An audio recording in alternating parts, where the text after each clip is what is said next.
This is the One Piece Podcast, episode 504 for the week of Monday, January 29th, 2018. My name is Zach. And my name is Ed. And my name is Steve. And on today's show, we have a very special guest, translator for One Piece and Weekly Shonen Jump. We have Stephen Paul with us. How is it going, Stephen? It's going all right. I had to change the cat's litter for the first time today without any help, so that was fun. There go half of our listeners. Yep. Let me describe the process. No, it's okay. No, that's only for Patreon listeners. Yeah. We also have from Rick and Morty animation director Brian Newton's with us. How's it going, Brian? Hi, I also changed my cat's litter, but it's something I've been doing for the last 12 years. Wow, you guys are cat people. So, on today's show, we have our manga recap of chapter 892. We also have a double anime recap. I should have probably prepped. Do either of you have those numbers in front of you or know this? 822 and 823. Ed, this is why I have you here. Sam will be joining us for that. Sam put it in the title of the Skype chat. Perfect. I probably should have looked at that. And so, this is the first time manga's been back in 2 weeks, so I am excited to get back into what I assume is the climax of the Whole Cake Island arc. We've had like 2 chapters in 5 weeks, right? Yeah, it's been kind of sparse lately, so I hope we're all ready to get back into this thing. Before we get started, though, today, there's some cool One Piece news that's been circulating, and that is that One Piece Color Walk 8 Wolf is coming out this March. I think most of the people on the podcast, I think it's one of my favorite things to come out of Japan One Piece related. Are you guys excited for this impending release? Oh, yeah. We have the release date? Yeah, it's coming out March 2nd. It's going to cost 1,620 yen, not dollars. That's $15. That's around $15, yeah. That'll come along. That's the same date as volume 88. And I don't know if we know exactly what part of the series that's going to cover. When did Tyrannosaurus end again? I think they tend to go in 10-volume chunks, so this is probably going to be entirely Dressrosa, if I had to guess. Yeah, that'll do it. There'll be 10-volume chunks. So the next color walk after that is the one I want. Yeah, I'm excited for the next one too. There are some really great illustrations during Dressrosa though, so looking forward to that. Tyrannosaurus, just to kind of catch people up, was the 7th color walk and included 80 illustrations, a large poster, a postcard, special sticker, an interview with Eiichiro Oda and Masaya Tokuhiro, who was an assistant for Oda, and also I think worked on Kappa Man. Yeah, the other way around, I think. Oh, the other way. Oh, Oda worked as an assistant. I misread that. That is my fault. So there's also they're all animal themed: lion, eagle, shark, gorilla, Tyrannosaurus 1 and 2. So those are. Yeah. If you have not picked those up, you should. Yeah, Stephen. I'm happy that we're getting this. I guess it was a little sooner than I would have expected.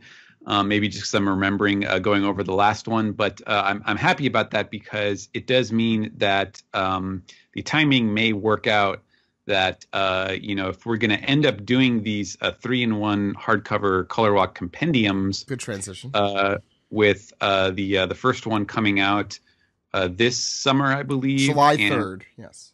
Yeah, there you go. And I believe tentatively the next one would come out a year later, so we may have it all ready for a third one by the time the following year 2020 rolls around. Yeah. So I'm very excited for those. Cool. Yeah. I don't know what it's going to look like, so that's going to be really exciting for all of us.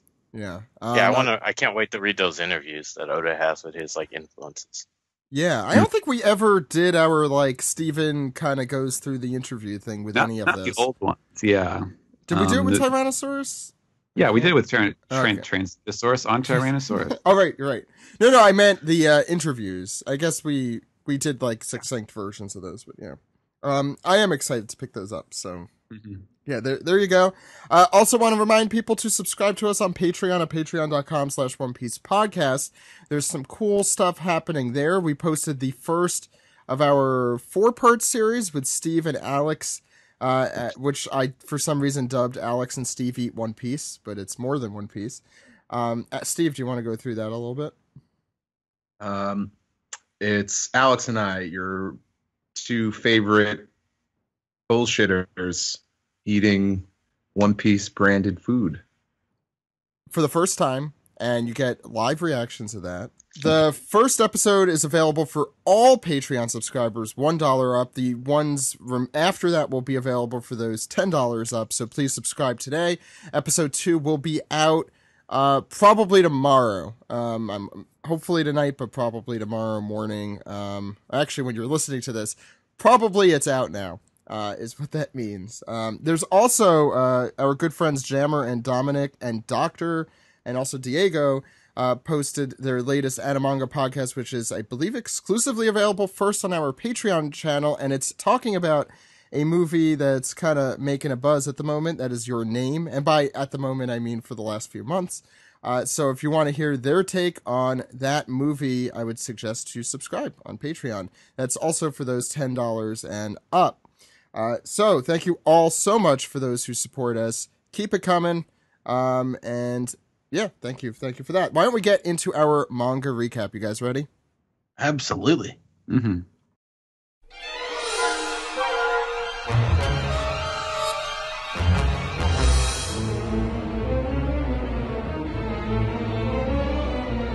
This is the manga recap for chapter 892, Threat Confirmed. Ed, what's on the front page here? Well, Zach, it's the Saga of the Self-Proclaimed Straw Hat Fleet, Volume 24, Leo, a poison from Dressrosa. And, yeah, that is a Usopp ship. This might I be, love their ship. Yeah, this might be my favorite cover page in a long time. It's very nice. Also, I like to point out, Cub is definitely vice captain. Oh, I guess that's what's going on there. He's all ready for it. He's got his hat. Yeah. I'm gonna take my mind out of the gutter because when I first saw the what's the front of the ship, like the Usopp part, masthead, the masthead, I forgot that is based off of the of what Usopp shot at Sugar. Yeah. So it was like the little miniature with arms and legs. Kanjuro did the drawing. I thought it was just the Usopp face, but with boobs. Because I thought they wanted to keep the masthead as like a woman. So, most ships are usually women, I think. Yeah. It looks more like that rooster thing, but I think it's actually his arms and legs. They're just like miniature, right? Is that what's going on there? That turkey neck thing? Turkey neck. Yeah. Yeah. I'm sorry, the opposite of a rooster. That's what it was. It was Usopp's body flying through the air. Yeah. Little like doughboy body. Yeah. Long ball Usopp. Got long ass balls. Yeah. It goes with the nose. No, or what's coming out of his mouth. That's his tongue. Wow. Yeah, there's the leaves are those aren't the anchors. That's interesting. The leaves on the side of the ship like that. Yeah, what kind of ship is this again? It's with the sloop. It's a different type of. It's more like the Mary, actually. Yeah. Yeah, it's differently shaped sails. I do like the fact that it kind of looks like a treehouse ship. Carvel, Mushrooms too. Yeah, with mushrooms. Carvel ship. The Carvel ship? Wasn't that what the Mary was? Caravel? Caravel. You're mixing up the ice cream brand. You're mixing up Carvel with.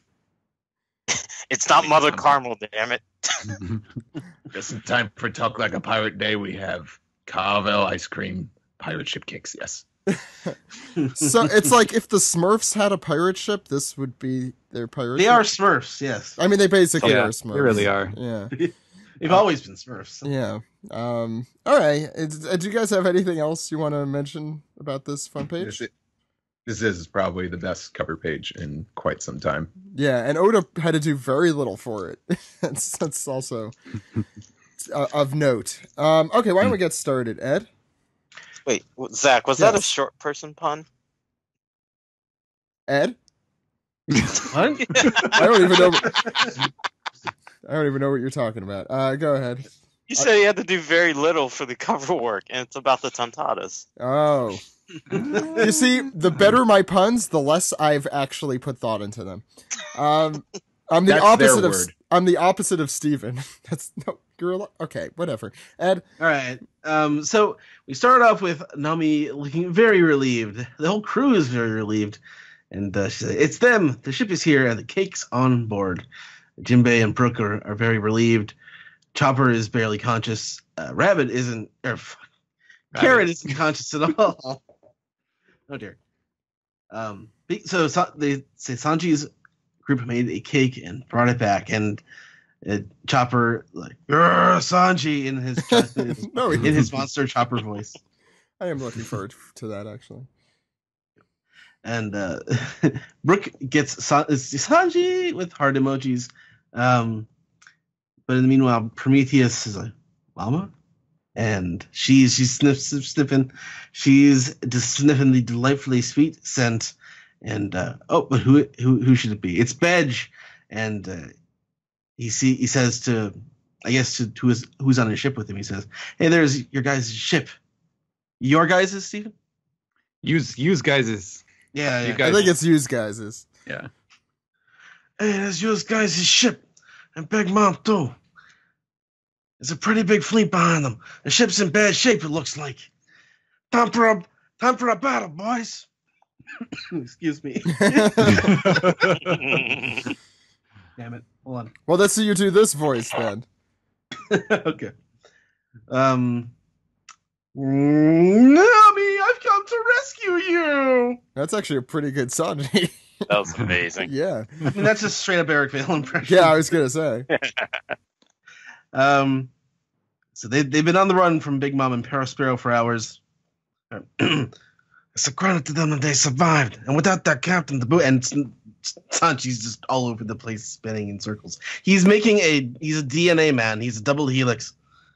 Yeah, this is he's breaking all sorts of. TNA. I love the movement. All right, Steve. Oh, there's the hearts coming off him everywhere. It's great. Yeah, that is And you important to note. You can even see it from the distance. And Nami is looking into the distance, and she says, "There's someone at the prow. What's that weird aura around them?"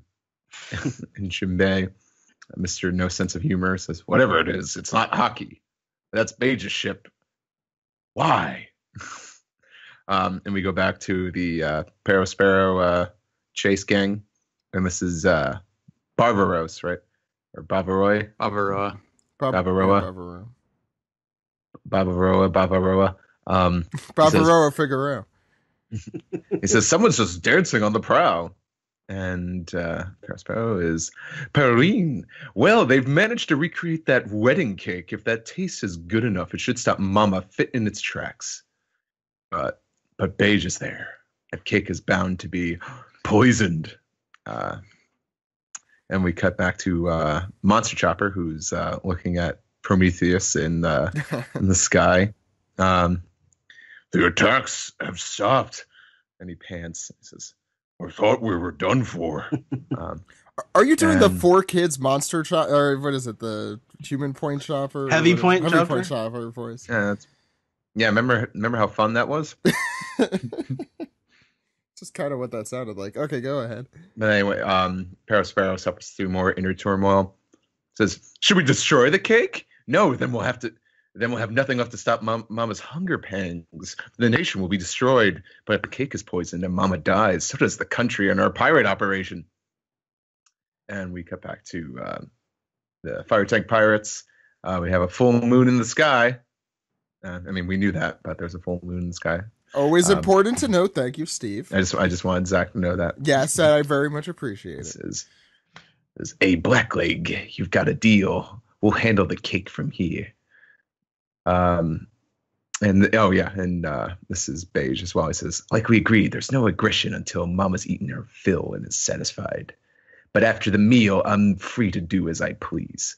And Sanji says, "Whatever you want. Our mission is simple: to calm Big Mom down with the cake. That's all."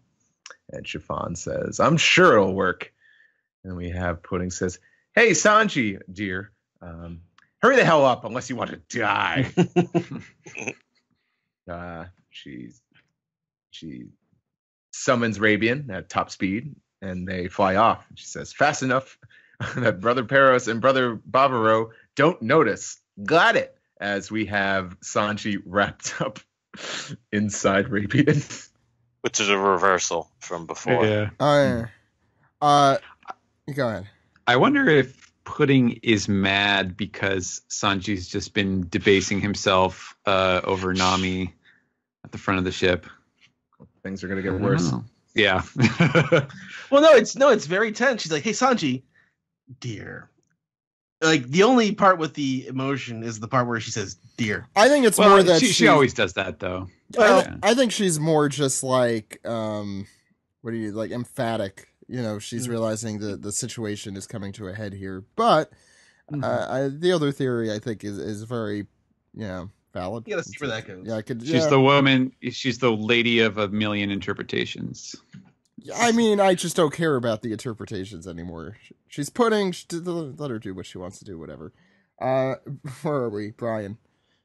Yeah, and as Pudding races off to transport Sanji, we have Big Mom beginning to race after the cake, and she communicates to her little homies, here we go, I found it at last, and they respond with a, yes, mama, and she's with a hearty battle charge that makes the skies tremble. Wedding cake! And, it seems like Prometheus grows twice in size as Mama's riding him with Napoleon out full tilt, and I cannot express how much I love this page. It's great. Yeah. It's so dynamic and so filled with so much action and intensity that Big Mom is an undeniable force to be reckoned with. Skinnier Big Mom. I don't know what we're calling her as a nickname, but is Hungry Mom. Hungry Mom. Skin Mom. No, not quite as Big Mom. Not quite. I kind of like it. Your mama's so skinny. She's just like there's something super formidable about her, not because of the weight change, just because it's a very disconcerting look about her that she's not scarier, herself. Yeah, sure. yeah. Mm-hmm. And I think Oda does, as you said, a very good job in making that dynamic here. Anyway, go ahead. Yeah, and then we have back to Beige. He goes, here she comes! Turn aboard starboard, southwest at full speed, Barn! And then head for Liquor Island. I'm assuming that's still Beige. And then his gang goes, yes, sir! And then contact to Master Paraspell, the ship with the cake is turning around. Why? So Beige is taking off with Big Mom in hot pursuit like the sun from Mario 3. And then someone wanted to keep the Fred Flintstone voice going. Yeah. Barn. And then back on back on the Thousand Sunny with a swoosh.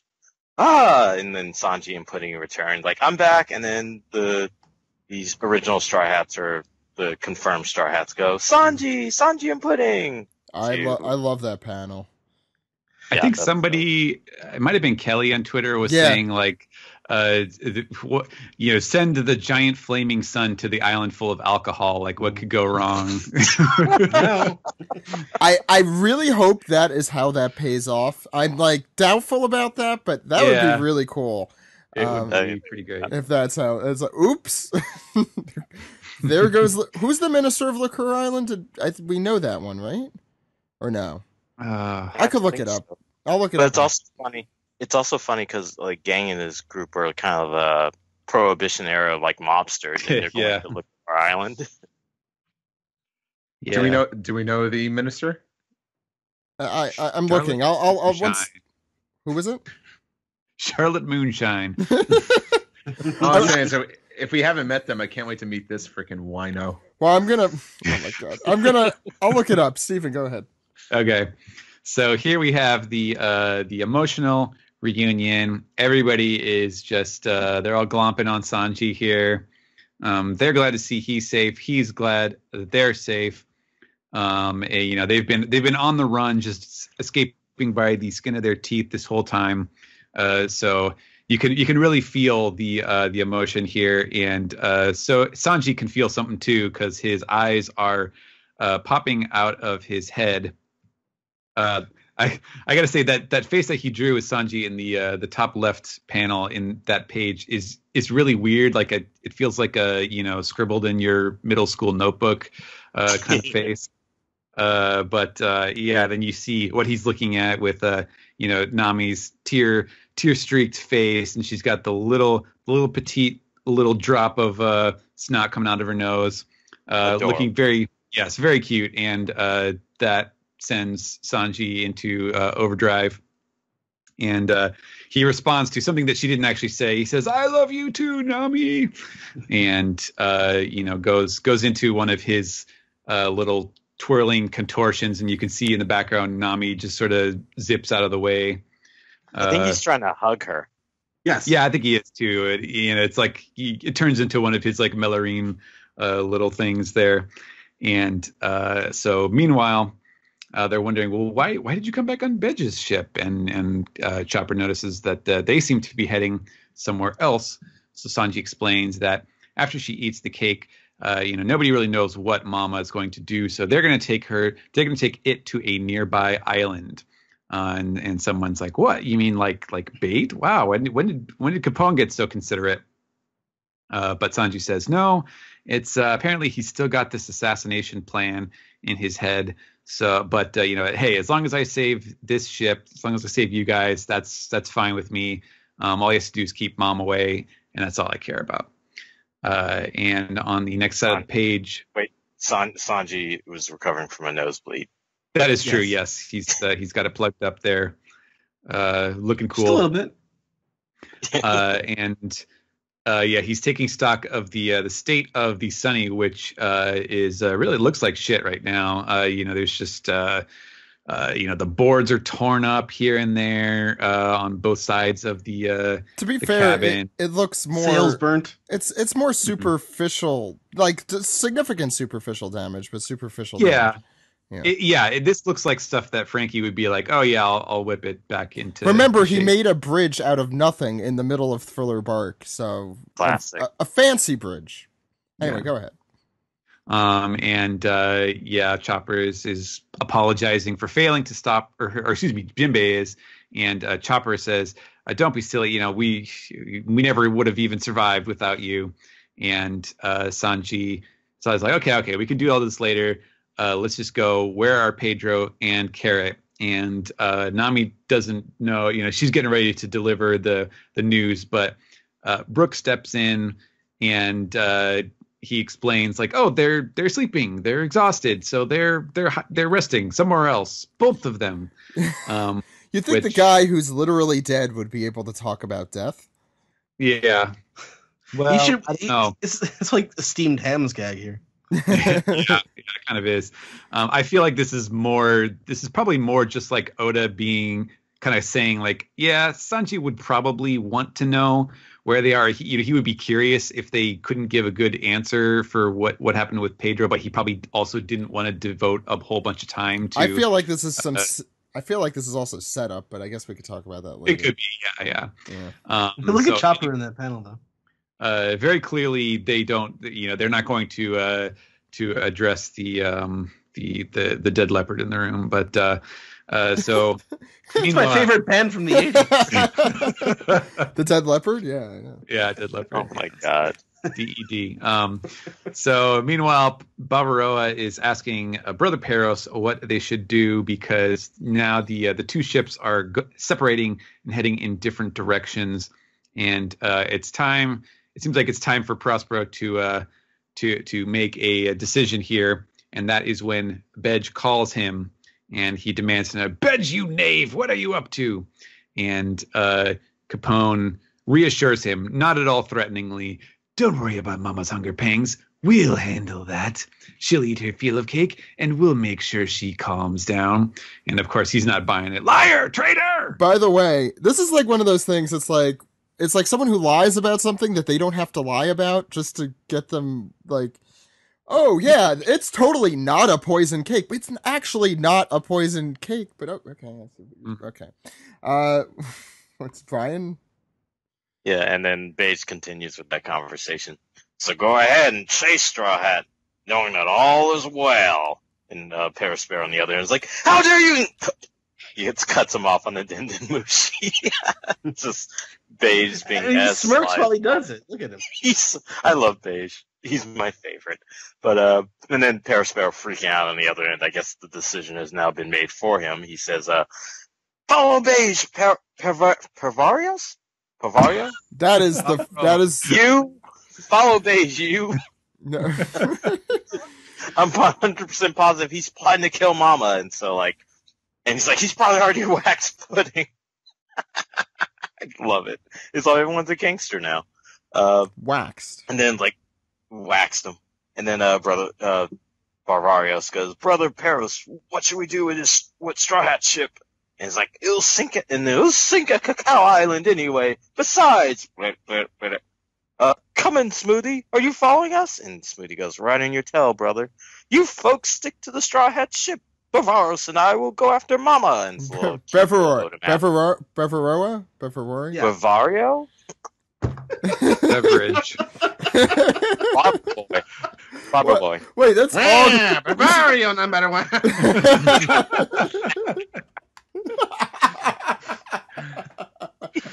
I'm Bavio. I'm gonna win. I want to play that game now. Okay, we should explain this map a little. Steven, do you want to give it a shot?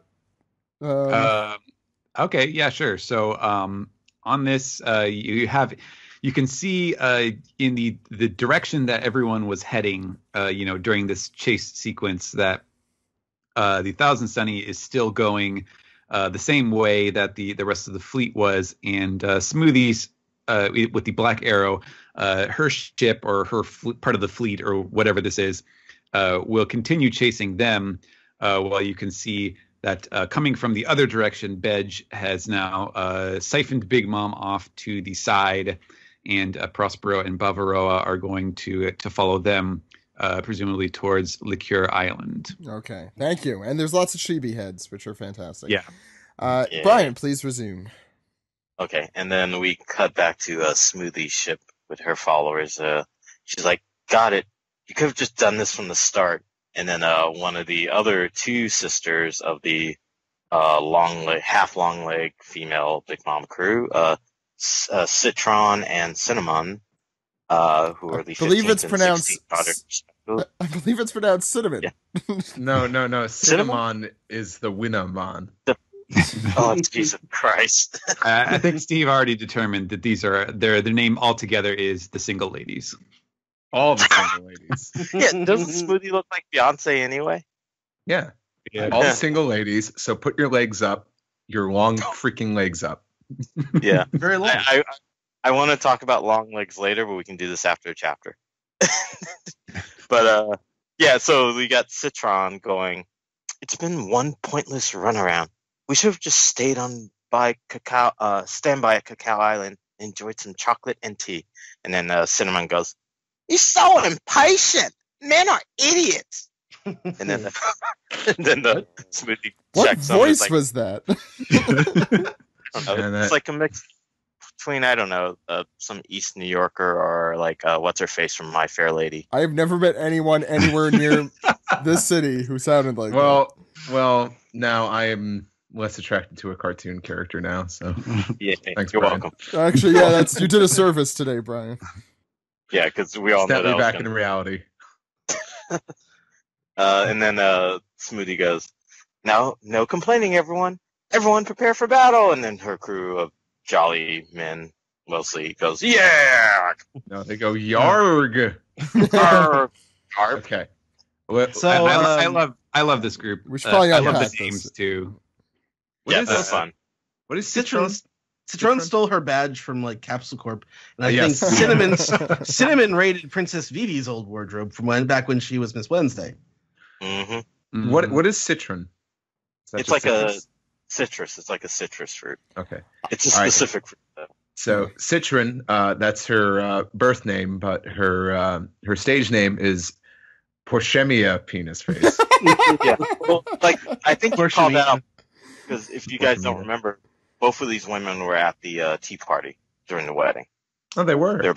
They're background characters. I remember seeing her. I think it was in a more recent chapter. I remember seeing Citron, but yeah, Cinnamon. You only saw the back of her, right? But she had the long face and the ponytail, or whatever that's called. Cinnamon is, at least face-wise, I think one of the most different female characters I've seen in a little bit. I mean, Smoothie as well. The eyebrows. It's the eybrows. Yeah, I like.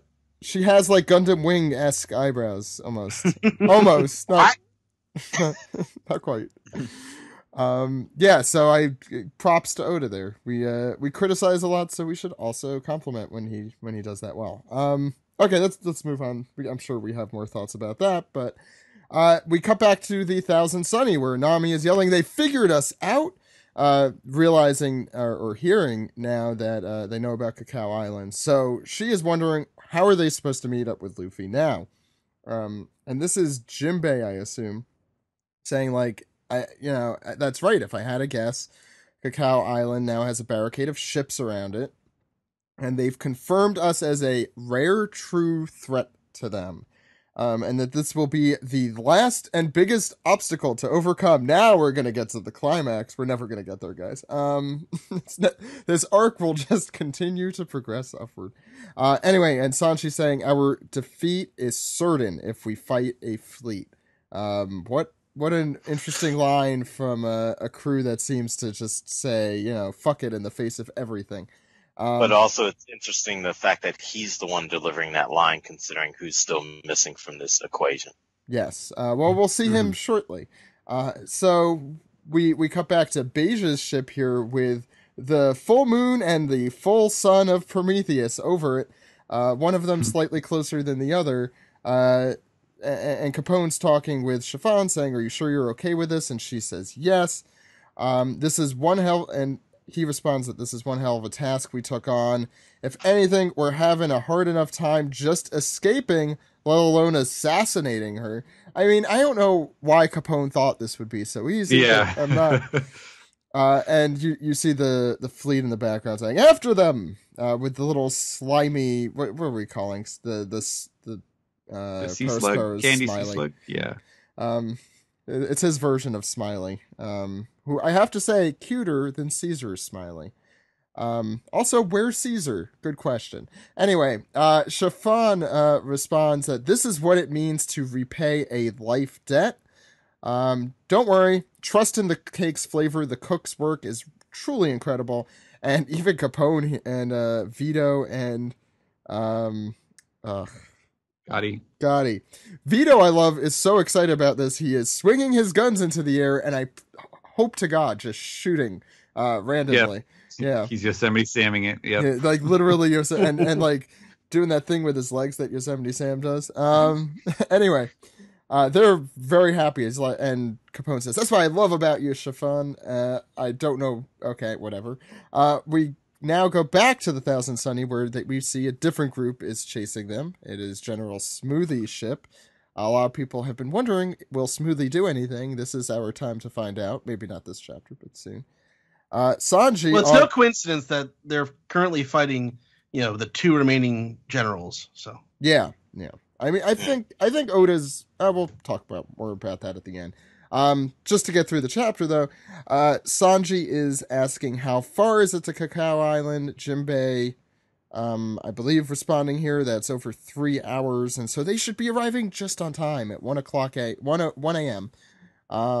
And Chopper says, but we can't guess where and when Luffy is going to pop out, of what mirror, where on the island he's going to pop out, and we can't warn him because, remember, there are no mirrors that are currently functional on the Thousand Sunnies. So Sanji said, there is one plan that I have in mind that will take us through Cacao Island. But we're not going to find out what that is because, Steve? Well, we go to Cacao Island in this glorious big double-page spread. This huge fleet of ships. Or tarts, whatever the hell they were called. It all comes down to the chocolate. Branding. And chocolate's hard to beat. It's hard to beat that craving. But we hear some guys saying, Master Oven, more and more ships are filling in to surround the island. Is this really necessary? And I This might be the same guy or a different guy. Steven, is this another I think person? this is the same. The same person is saying, I can't imagine that Master Katakuri would allow Straw Hat to escape. In other words, why would it be necessary if Straw Hat's not going to escape? But then someone else says, tell that to Tamago and Montour. I think is that failed. Oven? Yeah, is that Oven responding? Like maybe Oven doesn't think this precaution is necessary, but Montour and Tamago do. That's Oven saying it too, because Montour immediately responds to the person, which is with Oven. Yeah, it is necessary. Well, Ed, do your Montour voice, but not that voice. The voice I like. I don't even know which one it is anymore. It's just like it's kind of comically overacting. Can you believe this? The explosion that took the chateau down was planned. Too much acting. No, too much acting. Okay, yeah. I remember, I loved Ed's Montour voice because, like, it is necessary, Brother Oven. Can you believe this? The explosion that took the chateau down was planned. Few number rookies for not. These people can't be ignored. It can't be ignored. And can't be ignored. But if they get away from us, it's a shame on our family. That sounds more like Jerry Seinfeld trying to act. I don't know. And then we get a shot of the crowd responding to, I believe this is Oven, commanding, "What? Didn't you hear me? Do it now. Everyone go into their homes and break all the mirrors on this island." "What? Even the precious ones? If you don't want to break any, sink them into the ocean. We could pull them out another day. My point is simple. This should be the only working mirror on this island. No others can exist except this one. The one that's all big and pretty. It has a clock on it for some reason. It has a doomsday clock on it." 2 minutes to midnight. Am I the only one who thinks Oven reminds me of like a Disney villain, but with no shirt on? I mean, there's a couple of Disney villains that like taking their shirt off. Yeah. As we can see, it's almost 10. It's almost 10. Almost 10 o'clock. What happens? It'll be 10:15 eventually.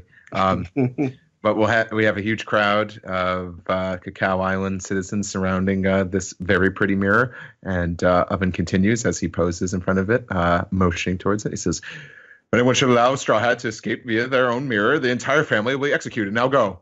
And we got a eek. Steve was gushing about Ed's Montour voice. I'm gushing about Steve's Oven voice. It's all about the underacting. Yeah, the clock. The clock obviously is a story device. Ed, you wanna finish this off here? So instead of an Oda, you don't get an Oda box, you get an Oda mirror because we're in the mirror world, and it's Luffy versus Katakuri, and Luffy is flying through pillars and parts of the mirror world, and Katakuri is like, "Stop getting up. How do you expect to win?" But in his mind, he's like, "He's getting closer and closer to my observation hockey." He is kind of a Homer Simpson-esque, so I like the fact. I mean, he's like Homer Simpson if he pretended he was cool all the time, but internally, that's what he's talking like. Yeah, Luffy continues to get up, and he will not remain down. And Katakuri's like, "I'm eliminating him soon. The unthinkable could happen." And Luffy starts to notice things. And Katakuri goes in for his trident Mochi attack, his Mochi thrust. And Luffy moves, but not quite far enough. And Luffy is impaled through the side, like Whitebeard face to the chest. Well, abdomen. I'll talk about that at the end. Go ahead. And the last thing, well, we don't hear it, but I just imagine princess laugh. I just want to talk, since we got some good artists here, I'm trying to figure out exactly what is happening, because I'm like zooming in on this one panel, which is important, and I want to just address it before we do our thoughts. Is that, it looks more like it's like an explosion off of his chest than his chest doing like the face thing. Hold on, he gets stuck, like, he gets stuck in the leg, doesn't he? Like his leg is stuck to the ground. No, that's a movement. Slips. To me, what it looks like is you're seeing the impact. This is like really like on first glance, it looks like his abdomen is being shaved off, but I don't think that's what's happening. No, I agree with you, Zach. That's exactly what I thought when I first saw it. I feel like, yeah, he's losing a part of his body, but then on closer inspection, there's a tiny explosion on impact, and the explosion behind him too. We know that his mochi thrust does have that kind of like a residual like hit impact, and then big explosion from behind. So he's definitely taken some major damage, but I don't think he's losing his body part. That would be a kidney right there. Yeah, that would be a full kidney he'd be losing. I mean, I guess we have two of them. So, no, guys, look back in the first page, like where Luffy's going. Like, what's that thing that's coming in from the side? Like, he gets shot in the leg, doesn't he? What's her face? It's Flambe's little sniper squad. Yeah, it does. Mm-hmm. He gets shot in the leg, and that's why he can't move. Sound effect. Wait, where are you? Sorry. Oh, there. Yeah, and you can see the blood come out from his leg, and that's why he can't get lift off his feet. Well, I think he's getting hit and he's being distracted by that, which is probably also affecting his observation hockey. Mm-hmm. Yeah, he's sensing. He's like, "What's going on? Why am I being hit like this?" So it's basically that here he's probably able to see the attack coming, but because of this character who we all hate, I think, and have more. I think Oda is trying to make us hate her here, which is fine. He wasn't able to kind of follow through with dodging. Yeah. Okay. But does anyone here think he actually lost that side of his abdomen, or is the Brian and my interpretation kind of what we're going with here? I guess I shouldn't say anything, should I? Well, you know the answer to this, so I'm not gonna. Steven, what did you think of the chapter this week? Oh, we're gonna go with that? Yeah, let's do it. Okay, sure. I thought it seemed like a connecting chapter to me. Like I didn't feel like there was a whole lot of like interesting new information that we got. It was just sort of like, okay, this is a transition from all the chase stuff to Sanji is reunited with the Straw Hats. And we kind of peel Mama off. Like the players are moving around as we saw in that little map, and it kind of sets up what the next phase of this whole sequence is. And so in that sense, I think there was a lot of necessary stuff that happened, but I guess I would say that it wasn't necessarily the most exciting chapter to me. But hey, it helps define what we should expect to see next and where this is going. So I guess I would say I'm kind of neutral on it. It's a necessary chapter, if not the most thrilling one. Steve, I kind of like this chapter. I got to be honest. I think it just had a lot more zaniness. I mean, it was a very nice Sanji chapter. I think I got to get that out of the way. He had a few good moments here. I feel like, okay, we made some progression, but I feel like we still haven't. So now it's like, okay, Big Mom's going after the cake, but we still haven't quite gotten that yet. And it's just more set up, and it's a continuation of the fight. But now Luffy has a big old hole in him, or at least in part of him. So I think it's just making things look even more dire, at least in his circumstance. But I mean, we still know Luffy's going to beat Katakuri, so I kind of feel like it's a little null and void at this point. So Steven is on the hole in Luffy theory. I didn't say anything. I'm Steve. Sorry, Steve. Technically, they're both Stevens, so it's very confusing. Yes. Didn't get that, but otherwise, I don't know. I kind of just enjoyed this. I think visually, it had like a really a lot of great page layouts and panels. Some good gags. I really like the single ladies. I think they're pretty cool. They kind of remind me a lot of what's her name? Suru's Navy crew. The biddies? Yeah, the badass biddies. Oh yeah, I love them. They're great. But we do have a chapter next week. Yay! And probably the week after that too. God willing. But just like the bodies that hit the floor, something's got to give. And Are you just really hope, naming song or movie titles at this point? of course not. I just want one of these two storylines to kind of hit their climax already. I want Big Mom to sink her teeth into this big stupid cake, or I want Luffy to sink his big stupid fist into Katakuri's big stupid face with his big stupid mouth. Yeah, but Steve, you can't have your cake and eat it too. That doesn't work here. You don't know that. It might be.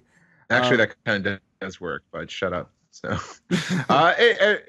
I think maybe not, like, yeah, in progression of the story, maybe not the best chapter, but I think visually this was a really great chapter. There's a lot of awesome panels here. There's a lot of great artwork in here. And we also had that great cover page, too.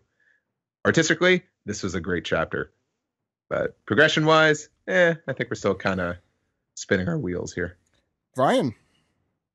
Yeah, I definitely buttress that point of the art in this chapter is super solid. And there's also just a ton of great moments. I mean, Sanji's return to form, being the love-struck, goofy-ass Sanji that we all love. And then Gang had a great kind of like reverse turn of him trying to set up the assassination of Big Mom, but also to rescue the Straw Hats from the fate of the Big Mom fleet. I love that. It's just like when characters kind of are true to themselves, but also when you don't expect them to be honor bound, but they are also doing something very noble and matic. To be fair, I think Chiffon is the more honor bound one of the two of them. True, but he loves Chiffon and Yes. he's willing to do anything for her. So it's like that's all good. And then we have all the stuff with Oven and Cacao Island. Brooke keeping Pedro's fate away from Sanji. I imagine that's going to drop later.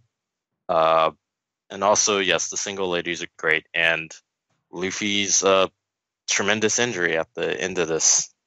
It's pretty big, but like just because like all the cool stuff that preceded it, I was more enthralled by that than I was by like Luffy getting hit. I'm like, well, he'll be fine. I mean, that looks painful, but it also made me remember, like, I mean, Luffy's been impaled by a giant hook.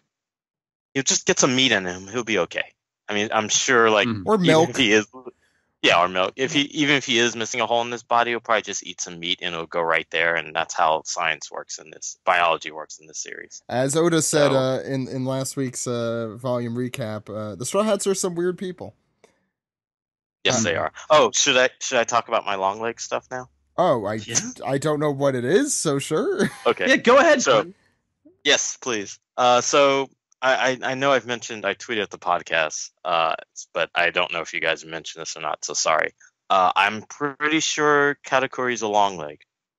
I don't know if anyone's disputing that. I'm trying to that's sure. I mean, he definitely has some long legs. He is a triplet with Oven and Daifuku, so who aren't long legs. I get that, but the way I'm reasoning this is, and it's a tiny art lesson activity for all the kids in the audience. It's about perspective and proportions. So if you look at the single ladies triplets, take your top, or take any long leg, including Tamago. This also works. Take the top forehead. Take your top finger. You have two fingers, your thumb and your pointing finger. Take the top of their head and match it with your top finger, and take the bottom of their crotch, or where kind of like their lower body is, and take your bottom finger. And then look at it with one eye, and then kind of count from one. Take your top finger now, put it to where their knees are. And if you do that, they're about 3 lengths high. A normal human being, if you even look at any other normal human being like Sanji in this series, they'd only be 2 lengths high. So a general rule of thumb, if you're an artist and you're working in proportions of a character or proportions of a person, your bottom of your torso to the top of your head is the same length to the entire length of your legs. But with long legs, it's not for me. Yeah, right. Some people can be a little shorter, some people can be a little taller, but within that scale. But every long leg in the series, including Smoothie, Citron, Cinnamon, and even Katakuri, and you can see in that one panel where he's standing over Luffy, they're 2 lengths. They're 3 lengths total. So basically, the top of Katakuri's head to the bottom of his crouch is the same length from the top of his crotch to his knee. Mm. And then a whole other third knee, and a whole other third section from his knee down to the bottom of his feet. So that's why So- I think Tatsuri's a long leg. So you're saying that Big Mom really likes those games. Yes, she does. Big Mom likes a lot of things, apparently. She knows how to do. But yeah, that's part of my theory, and that's part of just kind of like understanding how Oda treats proportion. I know a lot of people say like, well, Kuma has super tiny legs and a big upper torso. I know. But if he's going to, when Oda does a character choice, it's deliberate. Yeah, okay. Good point. Had not thought about that. Ed. We'll have to see. Yeah. Oh, just to sort of mention the things I really liked this. I like the setup of the this Pudding possibly being jealous of Sanji's feelings for Nami.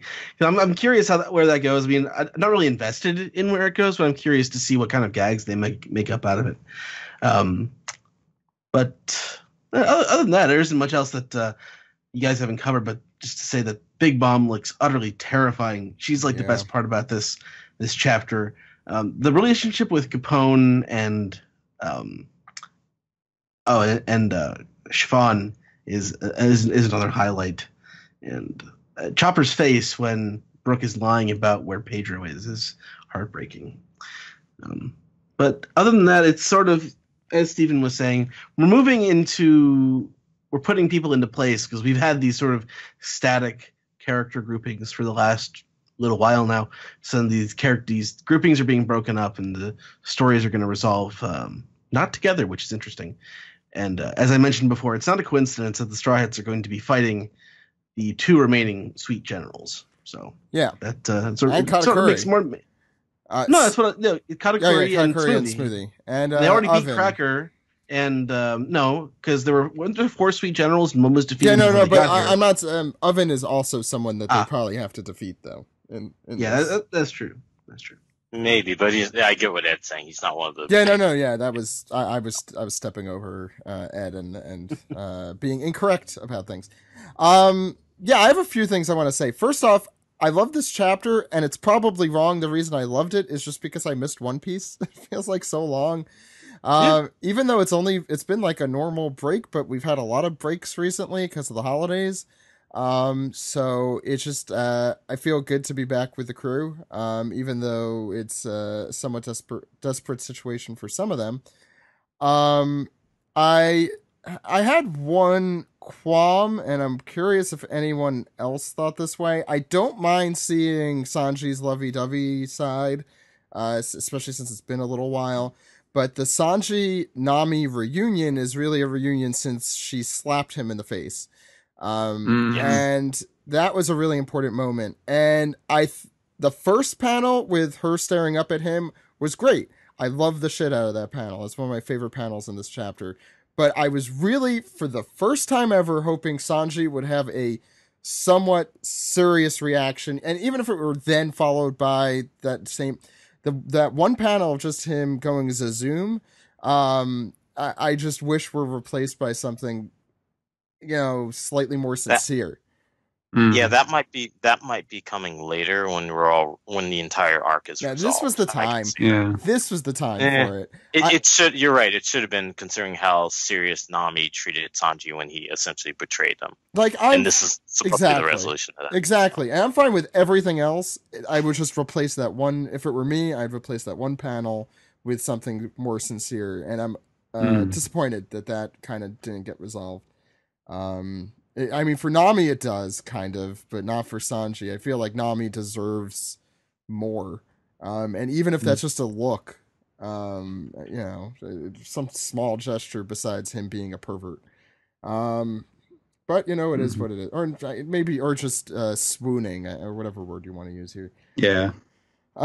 Yeah, but amidst this chapter, though, I thought everything else was really good. I think Capone is, I more and more love Capone, and he is more and more becoming my favorite supernova, if he is not already at this point. And if we do a ranking of supernovas at some point in the future, I'm sure he's going to rank somewhere near the top for me. I'm so glad to be vindicated on that. Yeah, because I remember I came on this podcast and said Capone's the best, and everyone's like, "What? You're crazy." You were really taking a leap of faith there because we knew nothing about him. No, but I recognize the greatness, because remember, when the day is done, Oda is a silly, silly person. No one is doubting that. No one has doubted that. I agree with Steve that this is probably artistically one of the nicer chapters of this arc. I think it's just like, I love all of it. I love what he's been doing with the 2-page spreads. The one, Steve, that you did at Cacao Island here, where he does these long cinematic looks, like the super widescreen. I don't know what you want to call it in a comic. But he's been doing that a lot lately, and I really love it. I think that's especially digitally when you read it. I want to give props to that. This, I wouldn't even say this is as much of a transition chapter as it is a setup chapter. I think he's putting the pieces in place, and we're now ready, God willing, again, to get into the meat of this. We'll find out. I'm curious what's going to happen to Luffy here. I'm genuinely perplexed as to how this is going to resolve here. I'm sure Steven isn't, but I am. Any more comments about the chapter? Sounds like a no. Why don't we go into some anime recap? You guys ready? Sure. Toho. Major film studio in Japan. Yaro. Guys, We are Toho Yaro, the Toho guys. we're a monthly movie club podcast where we watch a Japanese film and talk about it. We discuss things like the existential dread of Akira Kurosawa's Ikiru, And a cat portrait that barfs gallons of blood and house. And just who is Tora-san? Explore the world of giant monsters, historic swordsmen, and melodramatic truckers from Toho Studios and beyond with us, Toho Yaro. part of the Maji Media Network, available wherever you get your podcasts. We are are Maji.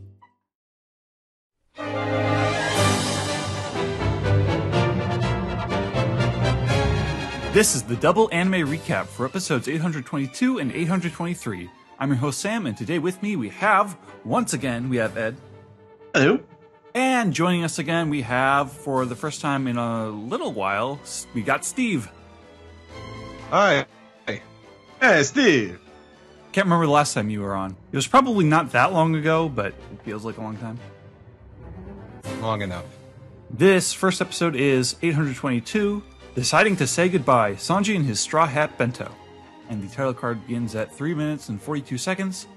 The beginning of the episode is Luffy looking for the high ground where he's trying to find where he and Sanji fought, the place where he and Sanji fought. He's looking from the top of this building, and the chess peacekeepers that he's been fighting, apparently they're so strong that they can just cut down a building. Yeah, that was pretty wild. Although this episode, they both started before like 4 minutes, and it's like you don't actually get more One Piece when they have less recaps. Right. You know, the episodes just take longer. There's less to skip. Then we come to a scene in the Mirror World where the rest of the crew has joined together. It's everyone except for Luffy, Sanji, and Brook. They begin talking about how Jinbei's his obligation to Big Mom and whether or not he went through with that roulette wheel that we saw him facing just like months and months and months ago.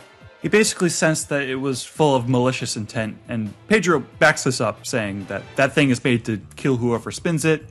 It happened to his partner Zeppo. Right, but it is true that he ran away Yeah.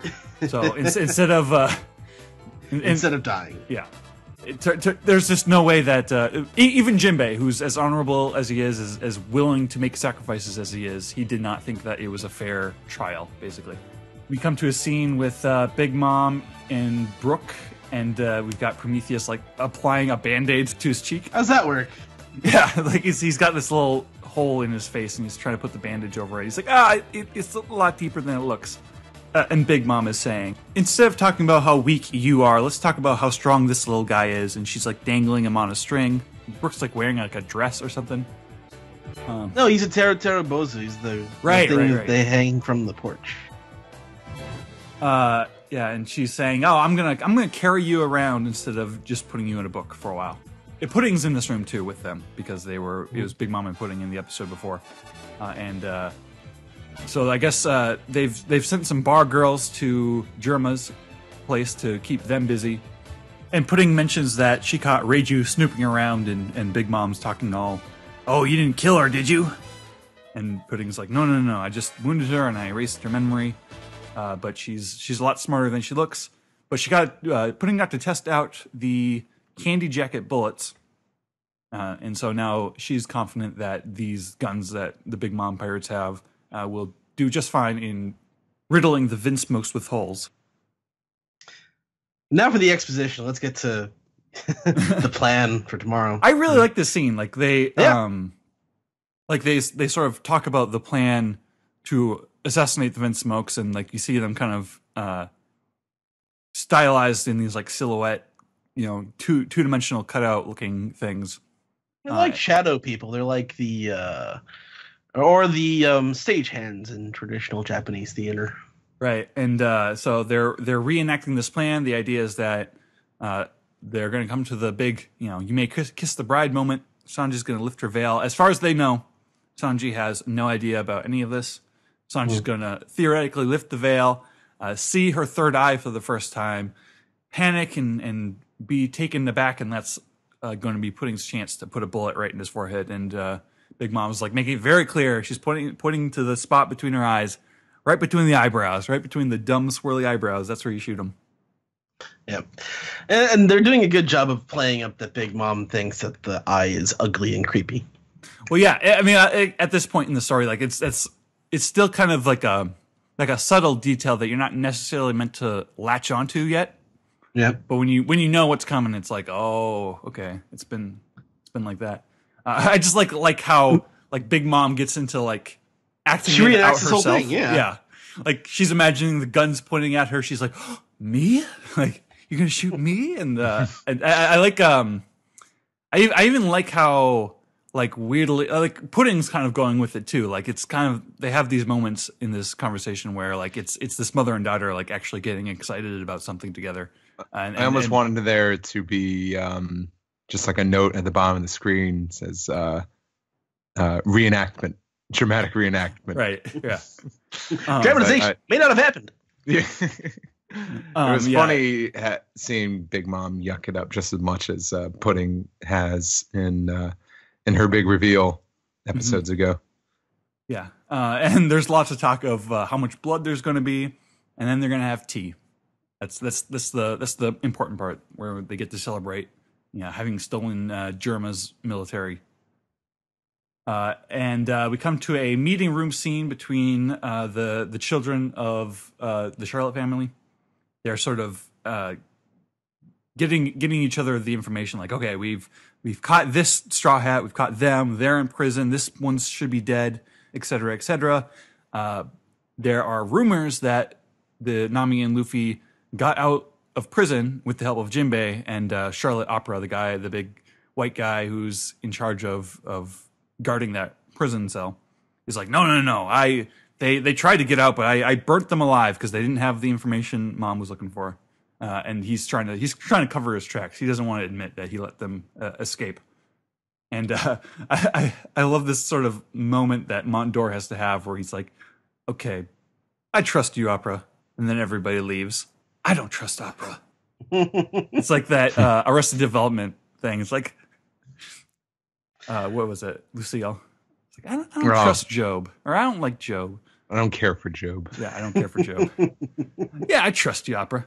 I don't trust Opera. Mm-hmm. This all of these scenes went on for far too long. Yeah, I mean that's kind of the order of the day right now with the anime. Like we're like 16 minutes into the episode at this point. Yeah, and most of the rest of the episode is Luffy fighting the various like scrubs of Big Mom's crew. I like how we're still seeing like a lot of like actually like thought out designs for the no names that Luffy's fighting. And the thing is, there's a lot of subtle like character stuff and plot stuff here, especially with Big Mom and Pudding, and especially with the Charlotte siblings. But like, you could have gotten it done in not nearly this much time. Well, yeah. But like, I don't know. So some weeks it doesn't bother me, but this week it was just like, man, I've already read this chapter a couple of times. Now I'm reading it in subtitles, and the pictures aren't moving that much. It's kind of weird. Like in the past few episodes, the Luffy fighting like Big Mom's crew and like trying to get to the rendezvous point for him and Sanji. Like there's a lot of emphasis on like making it like this really kind of slow. You get like the pretty piano. It's raining. It's like they're really trying to make it feel kind of subtle and emotional as opposed to like action packed. And that's true or as opposed to this is, which is striking because it's the nothing happening midpoint of the. I mean, the Sanji Luffy reunion, but they don't have anything to tell each other anymore. Like they've already sort of come to the same conclusion, right? Or maybe that's the next episode. I get them. Yeah, we can talk about that in. Oh, then are these filler characters where he fights the ball man and the knife man? I'm not sure because I don't think because this feels like they've added a lot compared to what was in the manga. I remember very distinctly in the manga when this was going on. We were praising the manga for not like wasting too much time once we're at this point, and like we're not watching every chapter of Luffy trying to get closer to Sanji, but that's kind of what the anime turned it into. Right, and the act break was at 18 minutes in the episode too. It's weird. Yeah, we didn't get Oda boxes for these Charlotte family members. Charlotte filler and Charlotte padding. Padding. Sorry, Charlotte filler and Charlotte. Yeah. So the last scene of the episode is kind of Sanji is. He's kind of sitting alone. He's being kind of pouty. I think it's weird that at this point he's like still thinking, it's best that I go along with this evil plan and die with my family. Like that seems like a weird logic to make. It's like, were you not listening to your sister just now? Right? Listen. But the moment he snaps back to reality is when Bobbins shows up. He's like, oh, look at this food, and he's digging into Sanji's picnic box, and Sanji, he's noticed by this point that he accidentally made all the Straw Hats foods in the picnic basket he meant for pudding. And so, like, seeing Bobbins go for Luffy's meat, he's like, nope, can't have that. Bam! Kicks Bobbins into the wall. And I kind of like how, like, I like how we see that kind of adrenaline rush that Sanji gets, where he's like, he's panting. He's like, oh no, what have I done? Now I have to go through with it. Now I have to go meet Luffy, or else I've just screwed myself by fighting back against Big Mom's family. That's the end of this episode. It ends with Sanji running off to meet Luffy. The next episode is 823. The Emperor rolls over. Rescue Brook mission. The title card begins at 3 minutes and 48 seconds. So we resume with Bobbins again, and he's getting up, and we get this little title card that says his bounty is 105,500,000, and he's using like his weird like head hypnotism thing to knock the other guards out so that he can I guess so that he can cover up the fact that Sanji just kicked him and he can go kill Sanji himself. Is his idea. We come back to the mirror world where Pedro's like threatening Diesel with the sword, and Brule is kind of smack talking the Straw Hats as they're looking around trying to get more information on Sanji, Luffy, and Brook. The mirror is know where Brook is, and Brule's thinking, I bet he's in that mirror. And Nami's like, what do you mean that mirror? I don't like how you said that. So they come to the mirror where all the other mirrors are pointing them to. They say Brook. They're like, oh, thank God, it's Brook. And then they realize Brook is in Big Mom's room, and Big Mom is sleeping and like snuggling with him in her hands. And that's like, how did Brook end up in that kind of situation? They're completely shocked.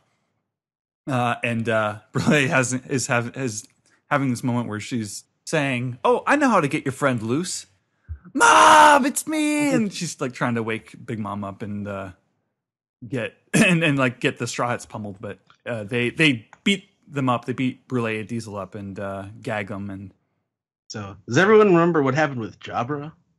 Because I do, and it's like the same joke but told longer, and they changed the punchline.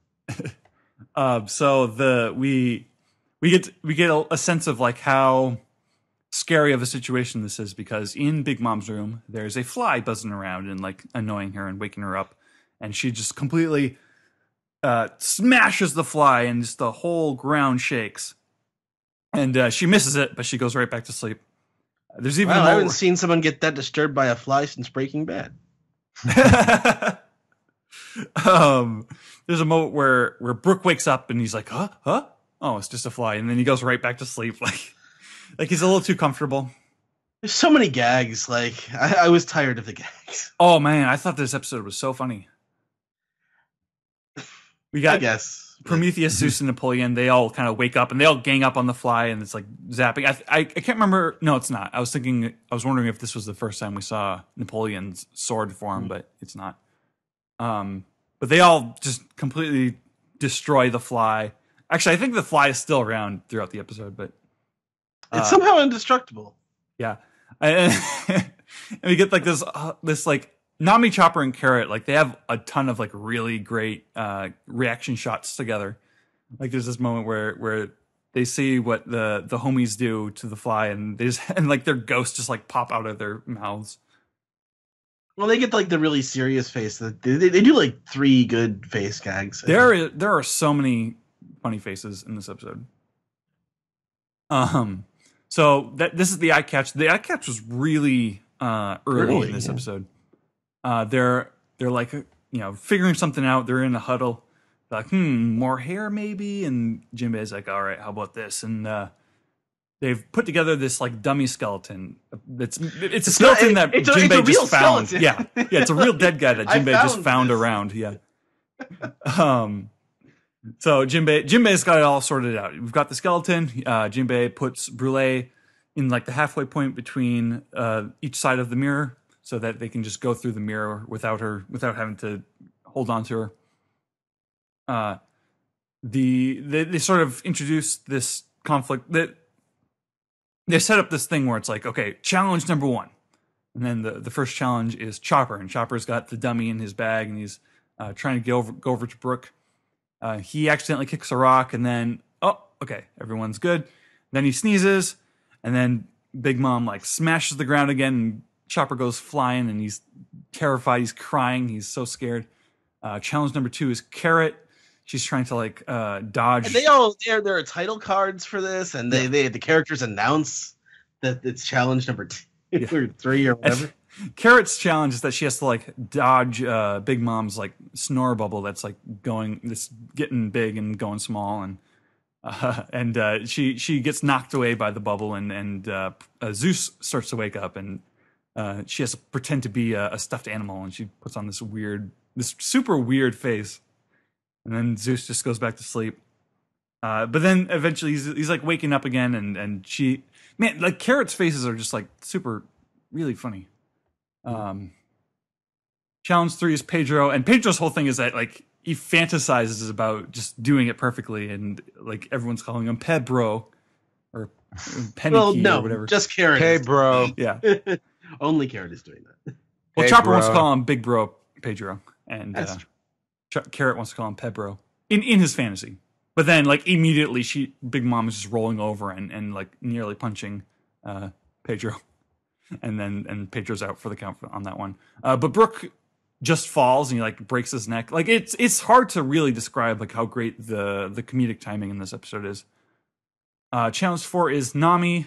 Nami runs over to Brooke and manages to wake him up. But the first thing Brooke sees is the skeleton behind her back, and he freaks out like, oh no, it's a ghost. Even though he's a skeleton himself. And there were too many gags for this to be legitimately like thrilling or tense for me. It's like, But it was funny. that's true. But like, every one of after a these while, scenes got a I laugh out of me.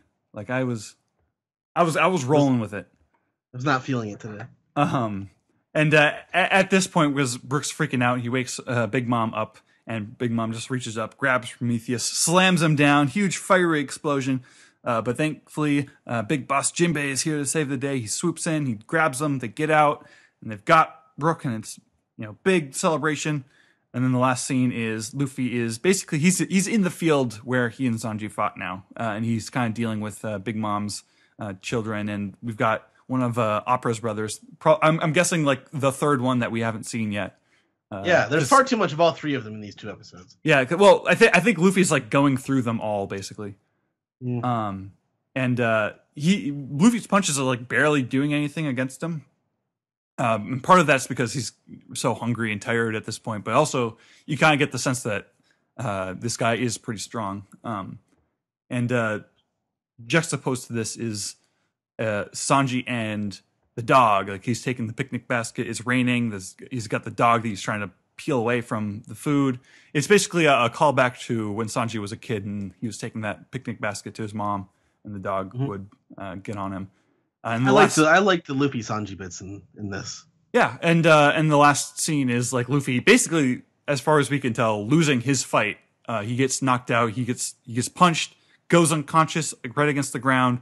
Very similar to when he was defeated right before being brought into prison. And that wraps up the episode. Any general thoughts on these 2 episodes, you guys? Steve? Help. Well, I watched them back to back. So, but comically, I found them pretty enjoyable. The Luffy stuff is definitely getting dragged out. I still don't get Opera's motivations. I think either way, he's in quite the pickle, and it's just stupid. Well, he doesn't want to be accountable for the mistakes he's made or the things he's let slip.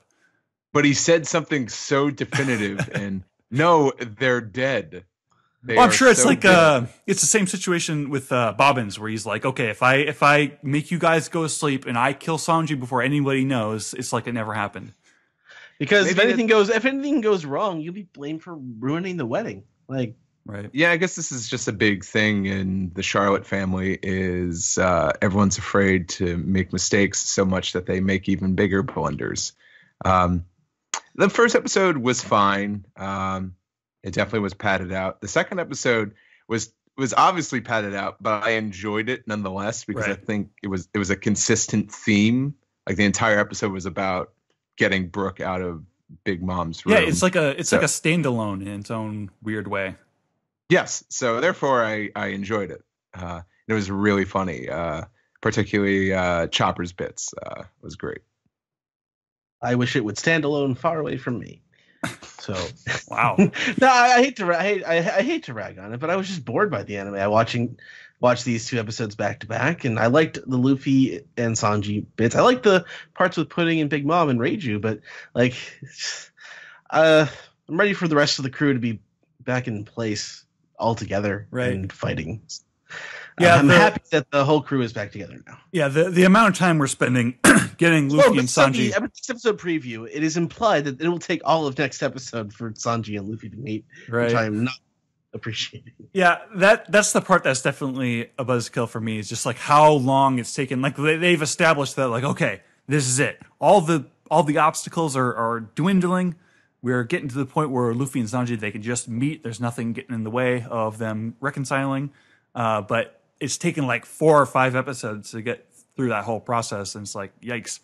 That said, I do really, really enjoy the Pudding in Big Mom talking about the wedding scene. I even enjoyed the meeting scene between all the kids, and I adored everything from the Brooke rescue mission. Like I thought the comedic timing in the animation and in the voice acting was some of the best.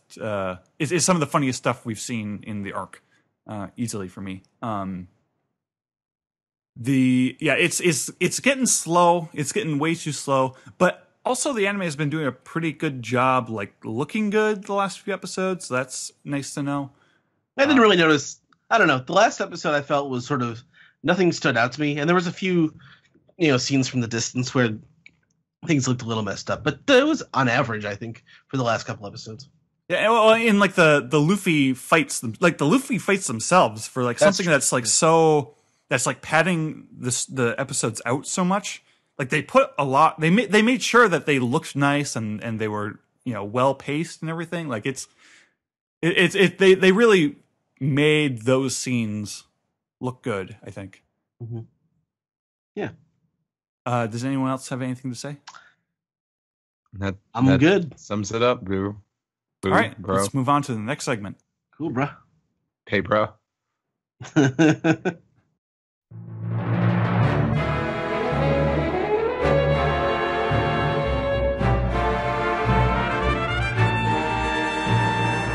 This is the Piece Together segment where we take your questions, your comments, and your theories, and we discuss them on a segment. Okay, great. Everyone pay attention to this segment now. Just this segment. If I hear you listen to any other segments during this segment, you'll be killed by Mama. Wow. Yeah, Tim Gunn got really mean. Tim Gunn was Got always. really mean? I was gonna say Tim Gunn's always been mean. Ed, what's our first? Am I the only one that thinks that Charlotte Oven would be all for doing PowerPoint presentations? Oven would fit the best in the corporate world, I think. Stop watching wrestling. Okay, All Ed, aboard. what's our first segment? DSPs. We're going to Discord, and if you're a Patreon subscriber, you too could go to Discord. Just go to patreon.com/OnePiecePodcast. Show proof that you have you're a Patreon subscriber, and you could ask us a disc piece. We have one this week, comes from Chris Bachman, who says, been thinking about how people are knocked out after tasting Sanji's cream. So I guess we're all looking forward to Big Mom doing just that. However, like Sugar and Dressrosa, wouldn't this mean that her devil fruit soul power would be nullified? I assume bits of souls would return to their original owners, potentially bringing some people back from the dead. Discuss. That's a serious question, but I was distracted by cream. I'll actually back that up. I didn't think of that. This person might be correct. He also said it would suck for the people already buried and dead, I guess. If they come back to life and they're underground, it's like, shit. Oh, well. Well, I don't think they it also would work never that way. discuss. Yeah, they also never discuss in Dressrosa what happened to the broken toys. Yeah. I feel like that's the only time that kind of logic is going to actually be employed. What about my husband? I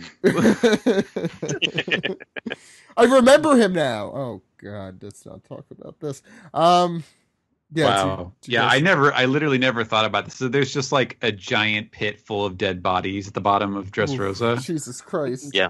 Which is why we never went back to that pit. It was like removed from the story. It's a little much. We were talking about how dark One Piece could get right there. Although that is kind of fan fiction-y, but not in the way that we normally would consume that. Sick, disgusting, twisted. That's any other thoughts on that? Okay. Yeah, I think if he does use that like plot device, I think the effect would be fairly limited. Like, I don't think he would just be like, okay, all the homies are gone, every single soul is flying back to its original. I don't think he would do that. If it would, I think it would just be her personal ones. Zeus, Prometheus, and Napoleon are the only ones I maybe could see. something. Yeah, but she just removed what's his face, Cream and Moscato, so they could. I can perceivably. They could come back. What's his face? Or Pedro even, or Well, he didn't get his soul taken. He straight up blew up. No, he also got his soul taken though. Oh, so you're assuming like this soul just materialized in the pieces of his body? Yeah, I also have lots of theories about Pedro and whatever. Zeppo also. Willow P. Willow P. I the more I read anything with his name in it, the more I'm convinced he is alive. Someone I'm sure will ask about that at some point, if not this week, in the future. Let's go to emails. First one comes from Boy Scout 331, who says, "So I have a theory about the moons of One Piece. You're asking about the moons. My favorite listener already. So I have a theory about the moons of One Piece. Could there have been used many moons at one point? Used to have been many moons. I think is what he means." But they were destroyed, possibly by some sort of ancient weapon used by the world government in order to weaken the Minks. This could also explain why Fujitora has so many meteorites in near orbit to use. That is a legitimate question there. I mean, if you're talking about astronomically, it is a little weird how easily he's able to get meteorites, because if there were so many of them floating around, they'd probably be falling often anyway. I mean, this is something, Ed, I think, didn't we discuss kind of like how we thought the ancient weapons probably created the world that we see today? It's that between the ancient weapons and the Neptunians, the Sea Kings, yeah. And Oz. Oz, or is the continent puller. Why would you call him that? I've also assumed the Nevernight Island in this lobby and that giant hole is due to a weapon as well. And then we also have Zoe. Yes. A walking giant elephant who apparently was in a band of other walking giant elephants, and who knows how that fits into all this. I mean, Oda, and if you want to read or listen to more about this, I'd suggest to go to our article, The One Piece Connection. But Oda has placed very large plot points in the series that have yet to pay off and probably will not pay off for some time. And it's really difficult to know whether or not something like that will, but I very much like that theory. I think that's totally possible. We didn't get a lot of emails this week. Let me see if I'm just missing anything. I think we got one here from Eric, although I think it was from last week. He said, I've been wondering lately that with the end of the arc looming close and the wedding cake almost at Big Mom, that if this is the way the whole conflict will end, the way I see Big Mom's hunger pangs is that it's very much like a child's tantrum, and sometimes the best way to stop it is to let it run its course. Every time that she has had her hunger pangs, someone tried to spoil her to make it stop, such as Mother Carmel or her family, and perhaps just maybe when this is all over, Big Mom will be cured of this problem. I do think that the cake will play some important role, which is why Oda has been showing it so much, but then again, there's the whole planning something ahead only to have it fail at the end, like with the mirror. So that's kind of like what I was saying to Steve, having your cake and eating it too. Do you guys have any thoughts on that possibility? I mean, I don't necessarily know that super skinny, horrific, demonic Big Mom is any better than a placated, full Big Mom back to the way that we saw her at the start of the arc. She's also not 6 anymore. She's 66 or however old she is. Yeah. It's hard to...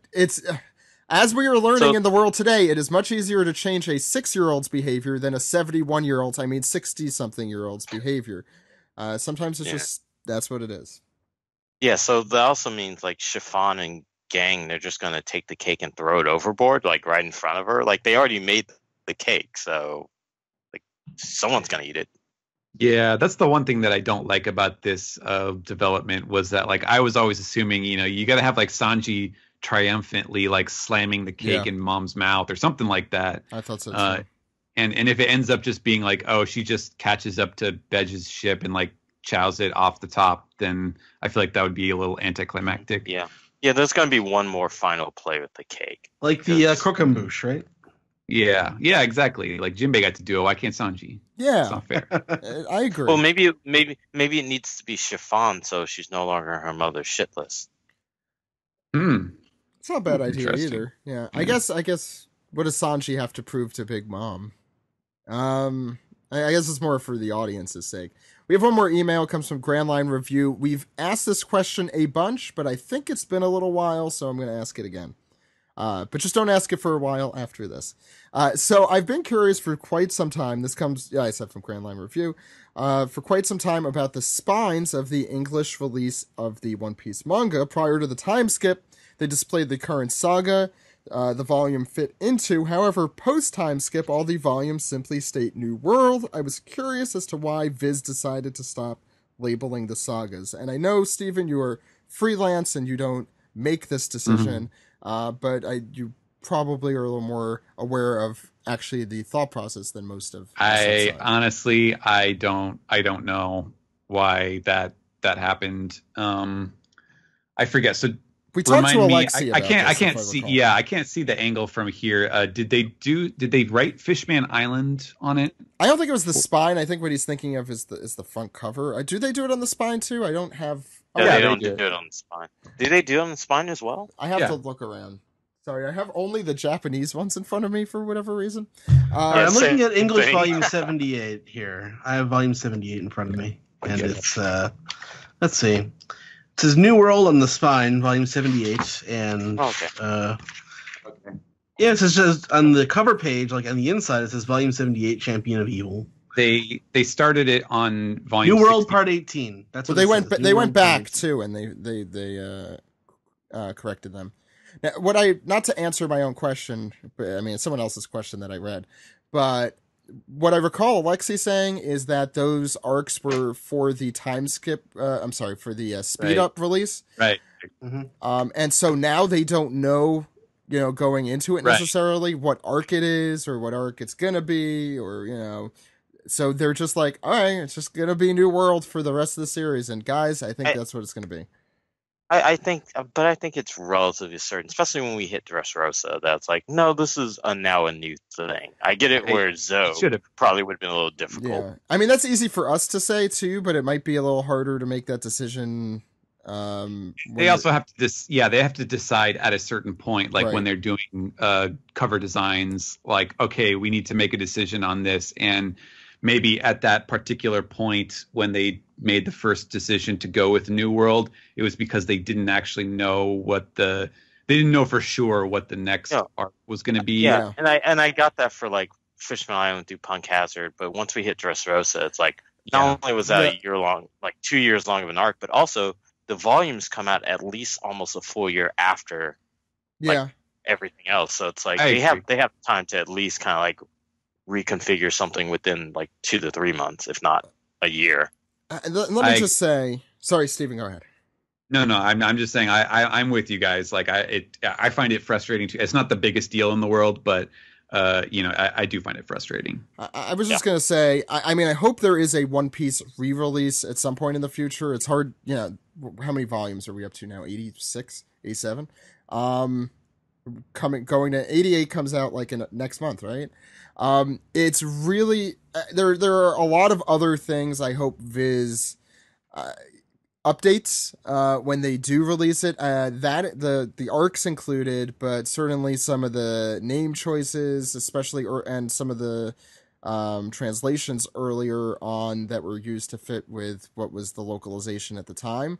Oh my god, if we can get rid of pirate lingo in the first couple of volumes, I'd be so happy. And I think there's just a lot of potential things that could come out of a re-release, hardcover issues, color versions. Like, I think they're probably, Viz is probably saving all of that for, we'll just make all those changes when we do a big re-release at some point in the distant future. Or why would they give like extras on Tonkabon when they've never done that? Like, Viz has never done that, so. Yeah, I mean, I see it coming. Save it all for later. Yeah, when there's like big version. It's the thing is, One Piece never ends, so we're waiting forever and ever for those nicer versions to come out. But who knows how long that's going to be, because the series is still going. They should just do all the pre-New World stuff. But, although they haven't really done that in Japan, so they probably wouldn't do it in America. I mean, I don't know about how many of our listeners would rebuy volumes if they were like special edition versions, like hardcover or colored versions or something like that with updated text. I certainly would, but that's something for like collectors like us. Yeah. Diehards. Future generations. I think, for me, it's more like if I want to introduce someone to the series, I would love to do it in a more updated form, especially earlier on. But I think it's still a great translation throughout. I'm getting off topic. Steven, let's go to Reddit. Okay. We'll start with Black Northwind, who wants to know, I'm planning to go to Tokyo this October, and I wanted to know, are there any other places besides One Piece Tokyo Tower that are worth checking out? Unfortunately, I'm not sure if any of us here are really the best. If we had Kelly on, I think she goes fairly regularly to the Mugiwara store, definitely. If you're looking for One Piece related, right? Stop. I'm asking Kelly on Twitter, really. Next time we have Kelly on the show, that we announced we have her on, you should definitely ask that again. I know Matt Cohen had gone recently too, but he, we only have him on every once in a blue moon. So he has his podcast right now with Macaulay Culkin going on. Yeah, he does. Yeah, that's pretty cool. Bunny Ears. You should listen if you haven't. Mm-hmm. We have once we get the OPP Japan site back up, which hopefully will happen soon. We have a map of all the places to check out, but we probably need to do an update for that anyway. There's always something at Universal Studios Japan, right? Yeah. So that's in Osaka. So. Oh, it is. Okay. Yeah, it is. Yeah. But that is a cool One Piece thing to check out if you are in Osaka. I mean, there's One Piece is everywhere. You could Tokyo Tower though. From everyone I've talked to, that's one thing I did not get to see. Is by far the best One Piece kind of thing you could go see. And I think there's a Mugiwara store in Tokyo Tower too, if I recall. And Matt Cohen, who is like a purveyor of this stuff, I do trust him, raved about Tokyo Tower. And so therefore that is definitely the top of the One Piece fans list in Tokyo. What's next? All right, Gunther C. Perk 97 says, I was wondering what the Tinder profiles of characters from One Piece look like, and who would you swipe right, super like, or swipe left?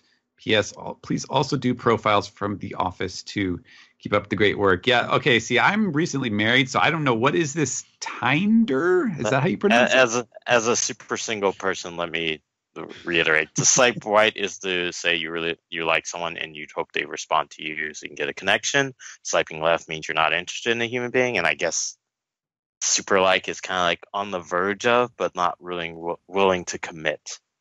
I mean, so you know, who gets your jollies in a bunch? I thought none of these, from what I know about it, you're not supposed to commit in any of these. Charlotte Cinnamon. Right or left? You're supposed to. Right. I think he's saying the good ones. Yes, wait. Why don't we just name random characters in One Piece? I'll just off the top of my head. That's what we do in this segment, right? Right. So I'm just gonna name random characters, and whoever wants to. I mean, here I'll give one to each person. Steve. Sanji. That's pretty good. This isn't Grindr, Zach. Yeah. It could go either way. We're limited, so yes, it counts. Where do I swipe? If you like them, you swipe right. I'd swipe right. Should I let you guys choose your gender, or should I just throw a random character at you? I think we should end this question. Yeah. Keep it coming. Keep it coming. Oh, of course. Let me be the guinea pig.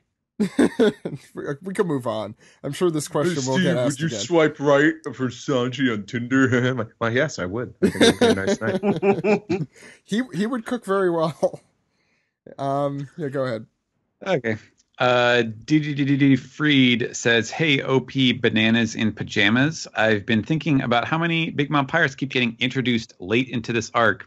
While I agree that it is frustrating from a narrative perspective, I think it gives scope to just how powerful the Emperor's crew really is. There is a strong correlation between how many named officers a crew has and how dangerous that crew is. By giving a name and backstory, but it signals to the reader that a character is a force to be reckoned with and not mere fodder. No crew in the OP universe has as many named officers as the Big Mom Pirates. The 30 named officers they have is at least a third more than any other crew we've met, and that's not even including any of their named homies like Randolph and King Baum. Having so many formidable officers at her disposal is one of the key ways but it differentiates Big Mom from any other pirates. So while it may be annoying to see the long-legged lady trio introduced so late into an arc, I believe it is done with a very intended purpose in mind. No, I agree. I do, but I still don't care for how confusing it makes the story sometimes. I do like that idea. I think Oda just really enjoys drawing new characters too. Mm-hmm. Yeah, plus this is Big Mom. She has a big family. There's gonna be a lot of people who aren't specifically relevant. I mean, they mentioned named and backstory, but we don't need the backstory to these people. They're Big Mom's family. Yeah, the end. That is their backstory. Yeah, and but maybe there's. Go ahead, Steve. Oh no, Zach, go ahead first. I was just going to say they mentioned at the beginning, and now I don't remember the number, how many kids she had and how many husbands she had, and we knew this. She has at least 80 children. Right, yeah. And we knew this was a big family, and so, I mean, I don't know. That's actually one thing I wish there was more attention to, and I can say I'm disappointed about this, is where are all the husbands? Where are the fathers is what I think Bill O'Reilly would say. Well, you know in Dressrosa how they had the dump for the broken toys? Yeah, I want the father dump. It's probably like a Jerry's daycare. It's just you let all the husbands just hang out. I'm leaving. That was always allowed. That's always allowed. It's just a bunch of skeletons with broken pelvises. Yes. I well, maybe this will. The person asked this question. Maybe this this is maybe a better solution. Maybe just right at the beginning, towards the beginning of Whole Cake Island, we just have one scene where Big Mom just says, "All right, let me introduce you to your future brother-in-laws and sister-in-laws. So get out here, Tiffany, Heather, Cody, Dylan, Dermot, Jordan, Taylor, Brittany, Wesley, Rumor, I think Scout, you're gonna be here for a while. Cassidy, Steven, Zoe." what's the next question? I would just add one last thing. I think that he designed Big Mom's family. He set it up this way, I think, to do this precise purpose. And I wouldn't be surprised if when we go to Wano, even if there are the same number of characters or as many characters in Wano, I feel like it's going to be spread out among different factions rather than having Kaido have as many, having 30 or 40 or whatever it is named officers.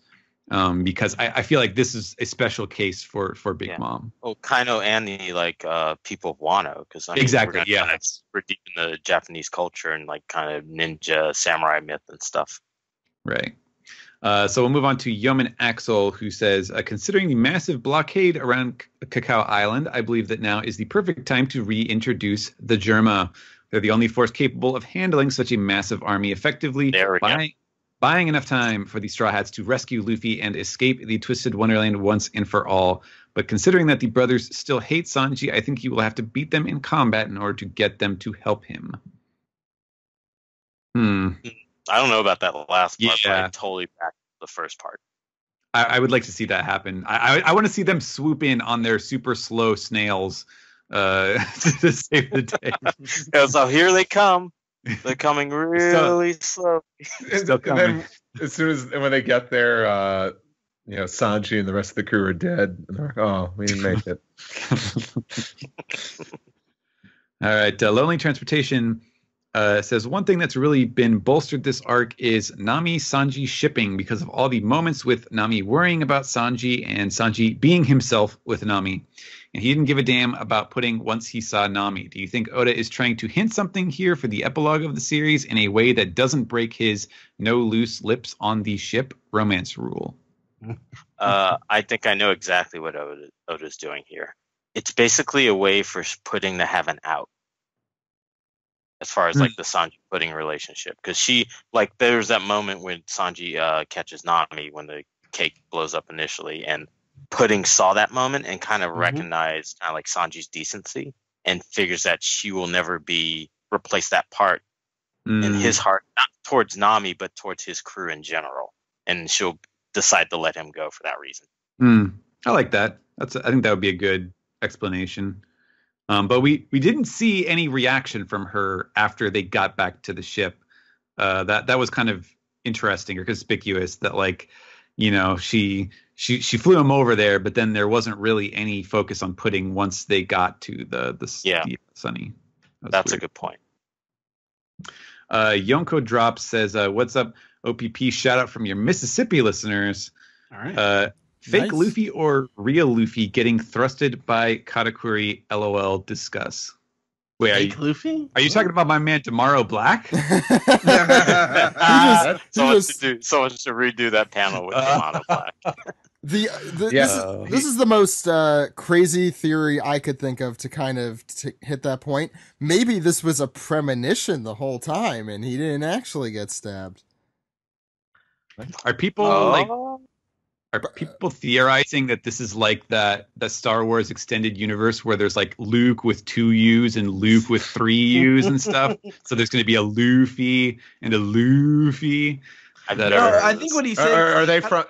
He's finally caught up to Katakuri, and that his foresight is just as fast as Katakuri. So Katakuri is seeing what he thinks is going to happen. Ooh, that would be cool. Yeah, I thought that's what Zach was saying. Yeah, that is what I was saying. Yeah. Okay. Yeah. That seems so. Well, I wasn't saying it from his point of view. I was saying it from Luffy's point of view that he saw this was about to happen. So in the next chapter, we would see him actually react to that. It could work both ways, actually. It could. But the problem is there's nothing to indicate that that's what's going on here. Well, if it would be a fake out by Oda, but Luffy's done this before with the whole Luffy versus Mihawk during the war. We did get an image of Luffy getting his arms cut off, and then he retracted. Yeah, but that was like very obvious that did not happen in the way it was immediately drawn. in that chapter.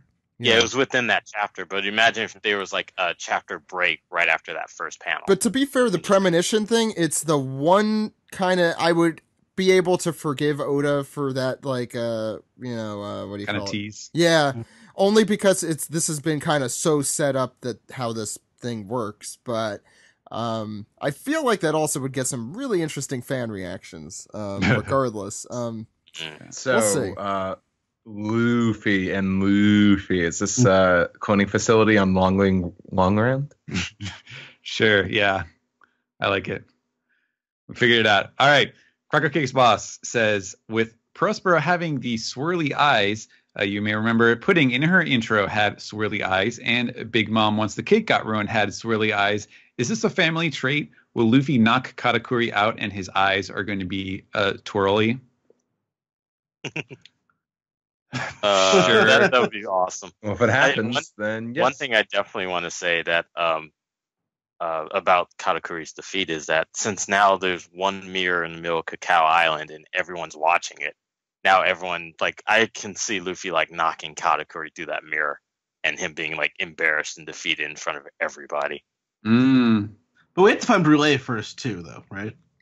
She's there. Yeah, I can see. Oh no, what will happen?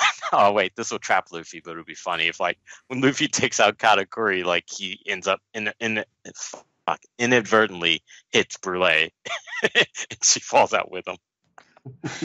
Oh, man. But then Luffy's trapped, so that doesn't work. Yeah. All right, well, it's a good thing we have Brian here because our next question is from Chris Lafer, who says, I've seen an image on the internet of Robin in Teen Titans Go having a scarf very similar to Luffy. Was that your doing as a nod to One Piece fans, or is this just a total coincidence? Yes, it is. It's a complete reference to One Piece. That episode happened to be directed by a friend of mine, Dave Stone, who's one of my One Piece crew members in the animation business. I think I did introduce him to One Piece way back in 2006, and he directed that episode. I think at one point they tried to give Luffy a straw hat, but that was too on the nose, so they just gave him like a facsimile of his outfit. So yes, good catch. And there's tons of other references in Teen Titans Go if you ever care to watch or listen or do whatever you want to do with the material. I heard you guys are getting a movie? Yes, the movie is coming out this summer. Nice. It's going to be tons of references to other movies and superhero genre stuff, and it's a musical and special celebrity guest appearances. Congrats. It's Teen Titans. Teen Titans Go to the movies. Thanks. I have a lot of friends working very hard on it right now. Hopefully it turns out better than Pokemon Go to the Polls. Yeah, okay, thank you, Ed. I would have thought this scar was just a big coincidence. No, it's deliberate. It's deliberate. There you go. Confirmed. Sorry, I just wanted to take a chance. Rainer Not a Fox wants to point out that two comments. Wanted to point out that they had asked about the Shanks hand with the Hanafuda cards, the Shiko 4 lights coinciding with the 4 emperors. And he included a link to the timestamp on the YouTube video of episode 469. And it is true. I listened to it, and Steve read the question. So, yeah, you did nail that one, which was confirmed in the SBS for volume 87, which we covered last week. And then the other question was, after learning that Katakuri, Daifuku, and Oven were triplets, I've been looking for any signs of family resemblance and a theme. Here's what I found so far. All 3 wear belts with round buckles containing their individual insignia. That's the most One Piece way to be related. We all have the same belts. No, that's the most Ninja Turtles way. Fair. All wield pole arms. Oven and Daifuku have similarly shaped noses. Katakuri and Oven have similarly shaped eyes. And I guess I would add that Brian has also figured out Katakuri is the only one who is a long leg. So half long leg. There you go. Although Although Oda has also changed his mind between whether he's a Logia or special paramecia. So Yeah. Katakuri is the one that never fits in what you're trying to do. He might be, no, it's entirely possible because of his mochi mochi fruit. He could be faking long legs. Ed, I won't rule that out. Ed, it is time. It's time to... Peace the tweet. What do we got? Piece of tweet comes from Chopper's Antlers. It says, "What dogs would all the members of the worst generation be?" I love my audience, our audience. Sorry, that was... This one is, you can claim this one. Me? Did we do this already? I thought we did do the worst Supernovas? Did we do the Or the Supernovas? worst generation. Oh yeah, I think we did the 7 Warlords last time. Yeah. Luckily I never moved my stuff from my desk, so of course I still have my book out here. Every time my fiance walks in and is like, "Why do you keep reading the dog book while you're doing your podcast?" It's very important. Yeah, because she always walks in at that moment, so I'm waiting for that to happen. I like Bonnie is one of those, those sheepdogs, or not that they're like sheepdogs. They have like the very long. They're like tall, and they have the long straight coats that go all the way down to the ground. You know what I'm talking about? Yeah, I know what kind of dog you're talking about. They kind of look like at Great Danes if they were like really hairy. Right, but it's very thin, straight hair. It goes all the way down to the ground. Did we do Law already? He's a Dalmatian, right? Yes, we did him last week. Blackbeard would be a black Chow Chow. No, he'd be like a mastiff. Or is Chow Chow like a big dog instead of like a twin? Yeah. Well, they're super fluffy too. They're very hairy. I like the idea of Blackbeard being any sort of yappy dog who's just trying to get attention. Although I don't really know if that fits his personality at all. Name some other people. So. Killer. By the way, I'm looking at whatever a Chesky Terrier is. You guys like the Czech Republic looks exactly like what I would imagine Streusen would look like as a dog. We're really. Now I don't want to look at it just so I can imagine that. In my head, yeah. I can kind of see it. It's spelled Czesky Terrier. If you're curious. What else do we got? I'm trying to think of who Kid would be. I feel like that should be a really obvious Kid would probably be like a husky or something. Yeah, that's a good one. Yeah. A red husky. Gang Beach is definitely a British bulldog. Oh yeah. Yeah, 100%. Not even there's not even a competition there, I think. Any others? A poo. Yeah. Oh man. What's the most musical dog? He'd be what are the Chinese dogs? The Shih Tzu. What are the Chinese dogs? Not Shih Tzu. The ones that look like they're a bunch of folds. Sharpei. Oh, Sharpei. Yeah. Okay. Yeah, I can see that. Blackbeard is whatever the hell an Affen Pinscher is. Well, you tell us, Zach. You got the book. AFFEN Pinscher, PINSCHER. If you'd like to look it up, please do. Right. we could move on. We could do that for a long time. All right, next one comes from our very own Adele, who says, "Will Sunny's inevitable upgrade make it the ancient weapon Pluton? Frankie likely remembers its blueprints, and since Pluton can destroy islands, they can use it to destroy Fishman Island." You see, I think Frankie learned his lesson when Tom got taken away because of his weapons, but, I don't know. Yes, although he made the Frankie, General Frankie, so I don't know. No, Frankie was definitely building the ancient weapon. If there's a cause that he thinks is worthy enough, it's worth building a weapon, I think he'd do it. I don't know. It's like, I guess Albert Einstein helped build the atomic bomb, but, I'd hope Frankie's character doesn't go in that direction. When you have to rearrange the world, you have to break a few eggs. No, it makes sense because remember Frankie had that speech to Robin on the train. It's like your knowledge doesn't matter. It's a matter of like who wields the weapon, not the weapon itself, essentially. Yeah. That's a deep pull.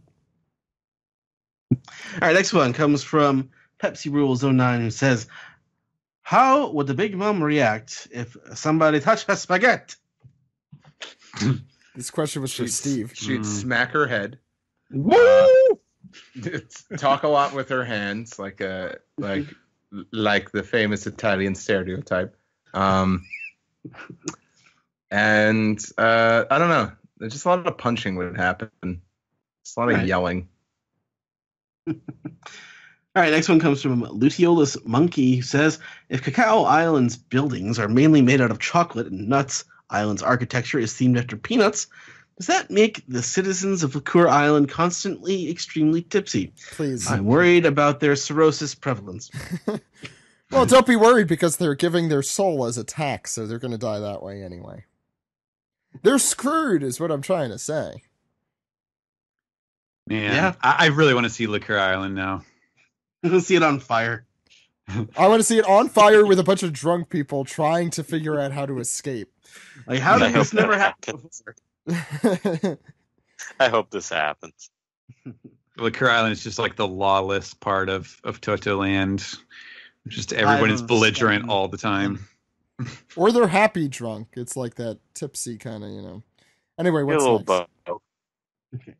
Next one comes from Testoff, who says, had this theory ever since Whole Cake Chateau fell. This is an image. They took a text thing. Anyway, the only piece of evidence we have, albeit anecdotal, is Jabra claiming that consuming 2 devil fruits will cause the person to explode. The reader is meant to believe that consuming 2 fruits would effectively be fatal. So because she is known to have done it before, and we know that the Big Mom pirates are going to stop Big Mom from consuming the cake at all costs, do you think Big Mom will be defeated by eating one of her children, one who has a devil fruit, and we'll finally see what happens to someone who consumes 2 devil fruits? I think This if is Big the Mom part- was going to... Sorry.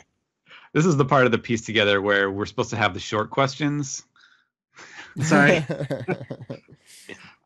Yeah, I think if Big Mom was going to start eating her children, it would have happened after the chateau fell. Because, I mean, it was prime and ready for her to just start, like, annihilating her own crew. And I honestly, I thought that would have been a poetic way for her to go down, but I don't think that's going to be Oda's approach. It's not a confirmed thing that happens. This is just Jabra, who is the least reliable of just about all of CP9 saying this. It's For kind sure, of- but I think it has some basis in this world's, like, mechanics. And to be fair, CP9 definitely had the most knowledge about devil fruits than any really individual besides maybe Blackbeard that we've met, as you may recall. Although Kaku didn't know what he was eating before he ate it. What's next?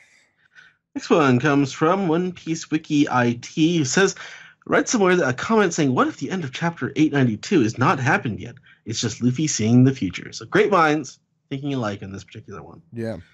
And next one comes from 3 Sword Style 83, Danny Newman, who says, now, Steve, I wanted to ask you about this. I thought when I was watching the Royal Rumble last night that Ronda Rousey, who debuted in WWE last night, was using the Avril Lavigne version of Bad Reputation from Film Z, which I was drunk and said was Film Gold at the time at 11 o'clock at night. But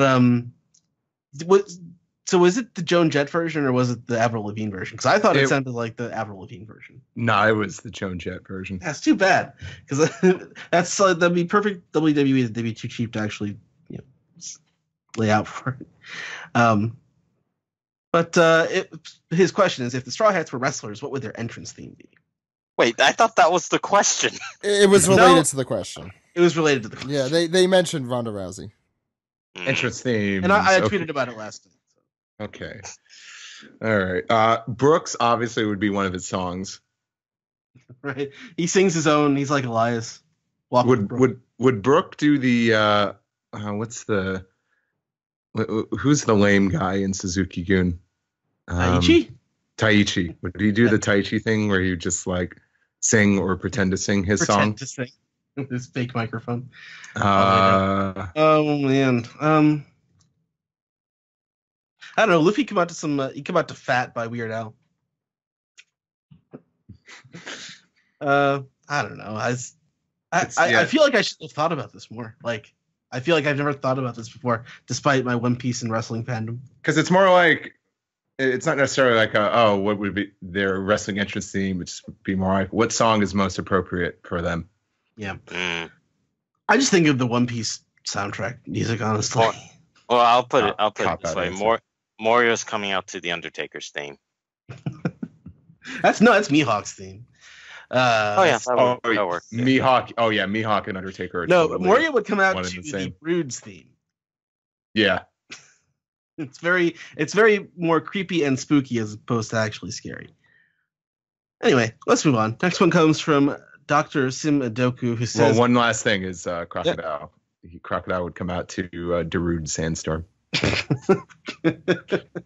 Wait, not crock you like a hurricane? Ooh, that was one of my favorite puns back in the day. Yeah, that's a good one. What's next? But it turned you into Robin Williams. We did it we recorded that podcast during a hurricane. Yeah, Right. That's what's important. Yeah, not to make light of those that dealt with that. that was Hurricane Irene, not Hurricane that was Sandy. But we interviewed Patrick Swayze right before the hurricane. Isn't that how that Not worked? Patrick Swayze. Not Patrick. I did John that again. Swayze. John Swayze. I always do that. I just See, I was really nervous at Matsuri Con. I remember. Well, and like, hey, I screwed up one of the actors' names to the previous day, but I was talking to Zach backstage. I'm like, it's John Swayze. John Swayze. Say the name to me. Say the name. It's a reasonable thing to mess up. All right. Okay. Thank you to Dr. Simidoku for sending in 2 questions. Unfortunately, they had both already been asked.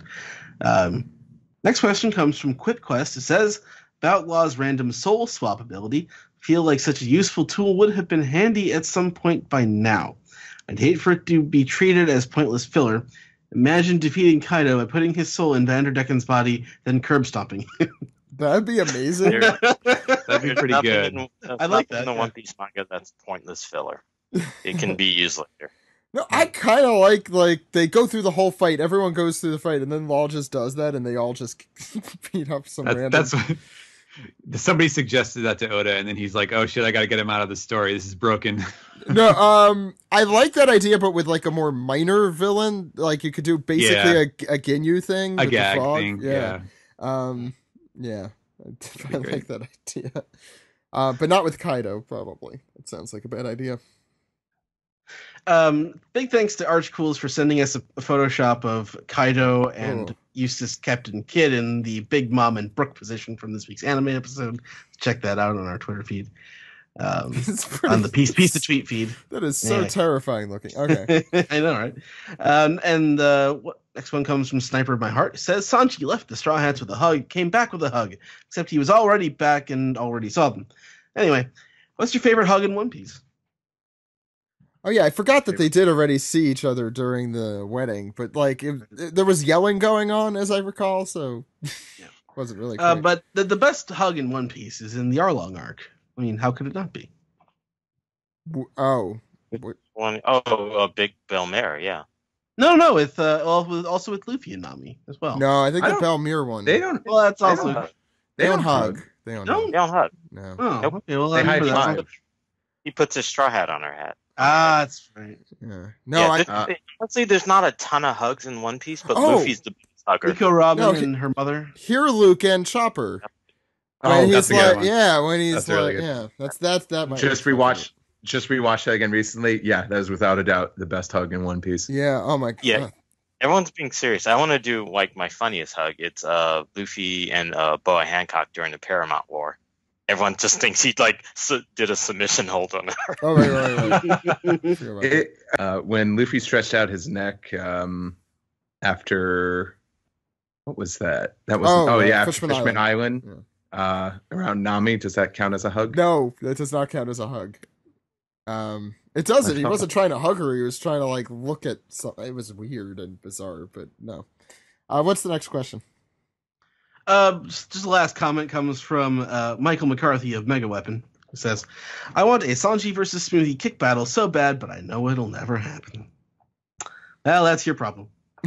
All right, we're gonna go round off. We're gonna also play a little trivia. It might be a little familiar, but you'll see. And yeah, that's round off. Ready? All right.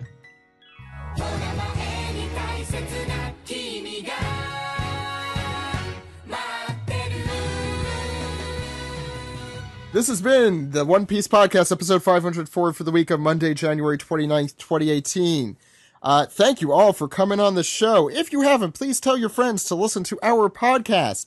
We'll tell all the ways that you could listen to us in just a few moments, but we really appreciate any support you could give us, even if it's just listening or telling your friends to listen or yelling at your friends to listen. Really, shaking your friends and saying, listen to the One Piece podcast. All of those are acceptable ways to tell them to listen. If you got friends who read the One Piece chapter this week and they don't listen to the podcast, these are the people who should be listening to our podcast. Yes.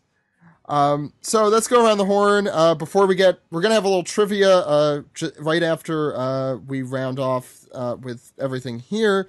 But first, how the good people could contact all of you guys. Brian, what's up? Where could people find you? You can find me on, Twitter, Dark King Zoro, all one word.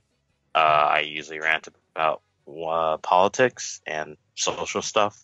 But I'm always down to talk about One Piece and anime. Check out Rick and Morty, Teen Titans Go. I think my Amazon show, Little Big Awesome. If you're a child, you might want to see that. And also, you can check. I do a little podcast with some friends of mine who also worked on Rick and Morty. The Animation Success Stories podcast on YouTube, where we talk to other people who are in the industry about how they got into the industry and what's it like getting there and what kind of shows they work for. So, check us out on the ASS podcast. That is the Animation Success Stories podcast. And I think that's all I have to promote for the time being. And Steve was a guest on that a while back, right? Yes, I believe he was our fourth or fifth guest. Very early on. And if I must add, if you are a child listening to this show, don't go and ask your parents what Tinder is and then say you heard it on the One Piece podcast. Oh, God. Why would you even mention that again? Steven. You can follow me on Twitter at Translatosaurus. Sorry, I'm not going to change my handle to something that rhymes with wolf so that we can do another color walk themed episode. But I'm sure at some point in the future we will get to that as well. I don't know. Translator Wolf sounds pretty cool. Steve. I like Wolfosaurus. But that doesn't. Okay. How can people find you, Steve? You can find me on Twitter, Tumblr, Instagram, Steve Yurko, all one word. Please continue to watch Hot Streets on Adult Swim, airing midnight on Sunday nights on Adult Swim. I said Adult Swim twice, but watch that show. You please. can see, and also, yeah, go ahead. You can't see me. That was a bad joke. Also, you'll be able to see me at upcoming conventions. I'll be at Katsucon in National Harbor, Maryland, President's Day weekend in February, and I'll be at Emerald City Comic Con beginning of March in Seattle, Washington as well. I was just going to say, there's something very cool about seeing Steve Yurko's name on Adult Swim in the credits. They go by very quick, but it's there. It's just like that Simpsons joke where they're trying to watch the credits where Bart's in the episode. Anyway, that's what that reminded me of. Ed, where could the good people out there find us? Well, Zach, you are Zach _Logan on Twitter. I'm Edward E. One Piece. Podcast can be found at OnePiecePodcast.com, Twitter.com, YouTube.com, and Facebook.com/OnePiecePodcast. OnePiecePodcast@gmail.com is our email address. One Piece Podcast is our Skype name. Support us, Patreon.com/OnePiecePodcast. You can subscribe on SoundCloud, subscribe on Google Play, subscribe on TuneIn Radio, Zach? That's right, okay. I don't know if you can subscribe, but you definitely can listen there. Listen, right, yeah. With your Alexa, or I don't know if it's on Google, OK Google, or whatever it is. I hope I'm activating all of those. Yeah, you just turned all of them on. Alexa, play the One Piece podcast on TuneIn. Go ahead. I don't know what that is. Subscribe, rate, and review on Apple Podcasts, or call us on our phone numbers, huh? That phone number is 347-497-MAJI. That phone number again is 347. Maji. That phone number again. Wow, I actually played it on my Alexa. Do you hear this going right now? That's amazing. Alexa, right. Stop. Alexa, play 80s music. Okay, now that I've told Alexa to shut up, you can. It's 347-497-6254. Call anytime. Anytime. With your questions, your comments, and your theories. Before we go, we still have more to do here. we have some trivia. Now, the very first trivia quiz I gave you was all about the Charlotte family, but the Charlotte family has gotten bigger and more complicated. So we're going to do a little bit of a rehashing of that, and I got a special bonus round for you guys as well. If you got bored, I feel like it just has come up a lot today. I feel like it's an appropriate topic. So we're going to go in the same order. For those who don't know, the goal of this game is to name every character within a group. The one person who survives is the winner and gets a free donut the next time I see them, which you guys have to keep track of, which I hope you guys are. So the order for today is going to be Steve, Brian, Steven, and Ed. We are just looking for Charlotte family members. That means their first, last name, however you call it in Japanese, is Charlotte. You're going to get a few seconds, around 5 seconds per. So, anyone with the last name Charlotte? Steve, you ready? Ready. Here we go. Steve, go. Oven.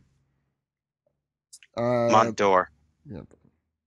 No, I don't think Montdor has been confirmed. Oh no, do I have Montour? Yes, Yeah. yes, Montour. I got it. Sorry, there's a lot of them. Go ahead.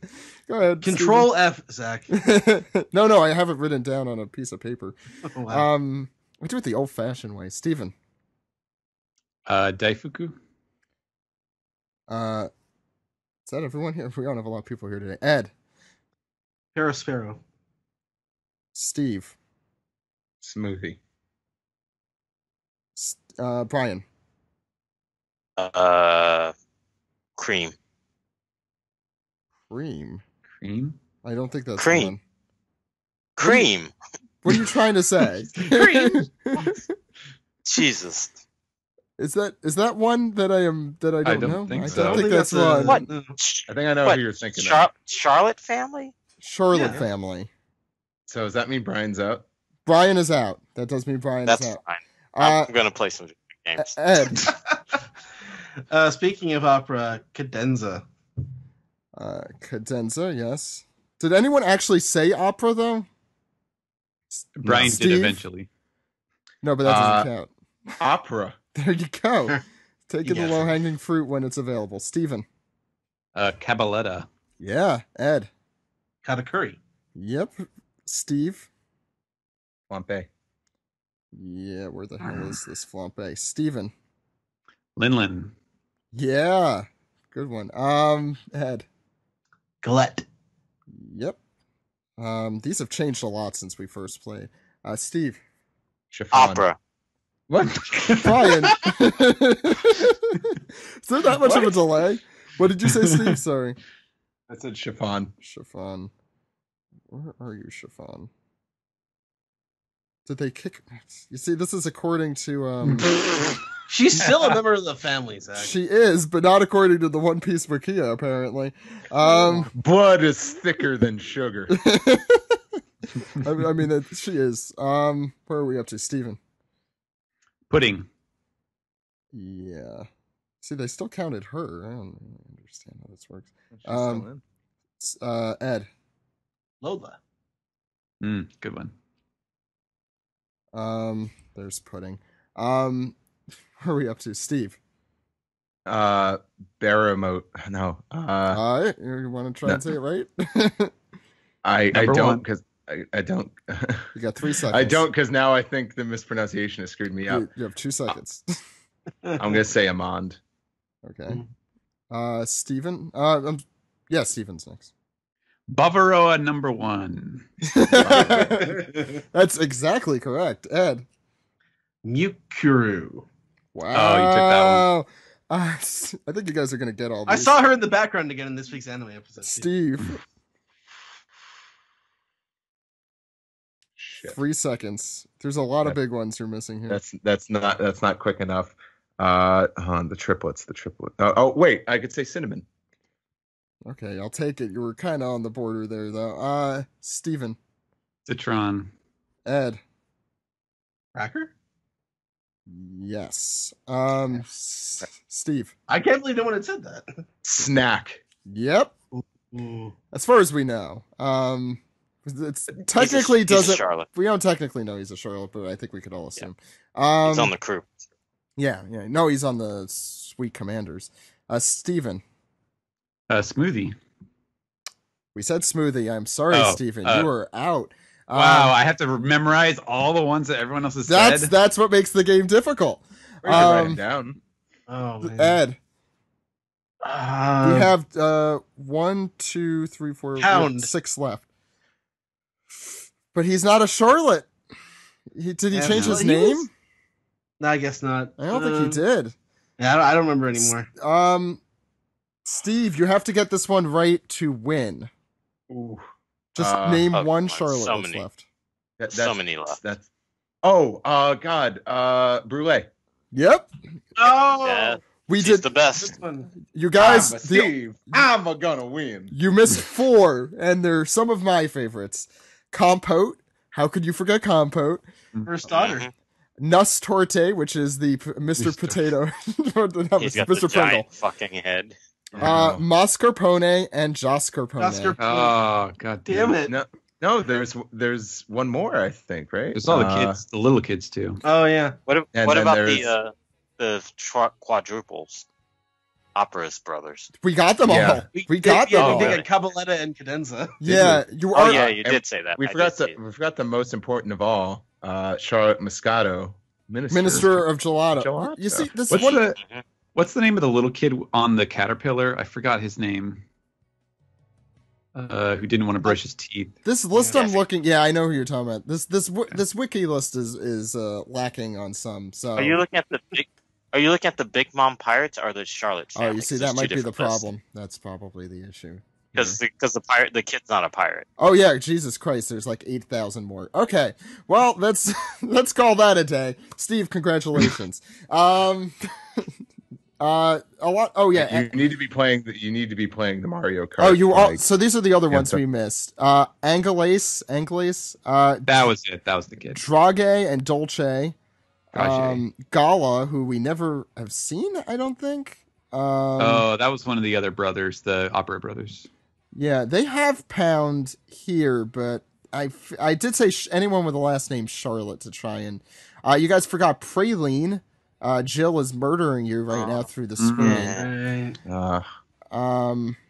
And Anana is the little kid who is being a brat, Stabby as I recall. Yeah. banana. Banana. Anana. Anna. An Anana banana. Next week on the One Piece podcast, we have our manga recap of chapter 800 and what the hell are we up to? 893. We're getting into 900. I may accidentally win the end of Whole Cake Island contest, which I don't want to win. So Does the universe explode if you win? yes, that's what happens, which we're close to in real life anyway, so it's fine. So until then, my name is Zach. My name is Ed. And my name is Steve. We'll see you when the universe explodes, everyone. Goodbye. Inevitable heat death of the universe. While we're here.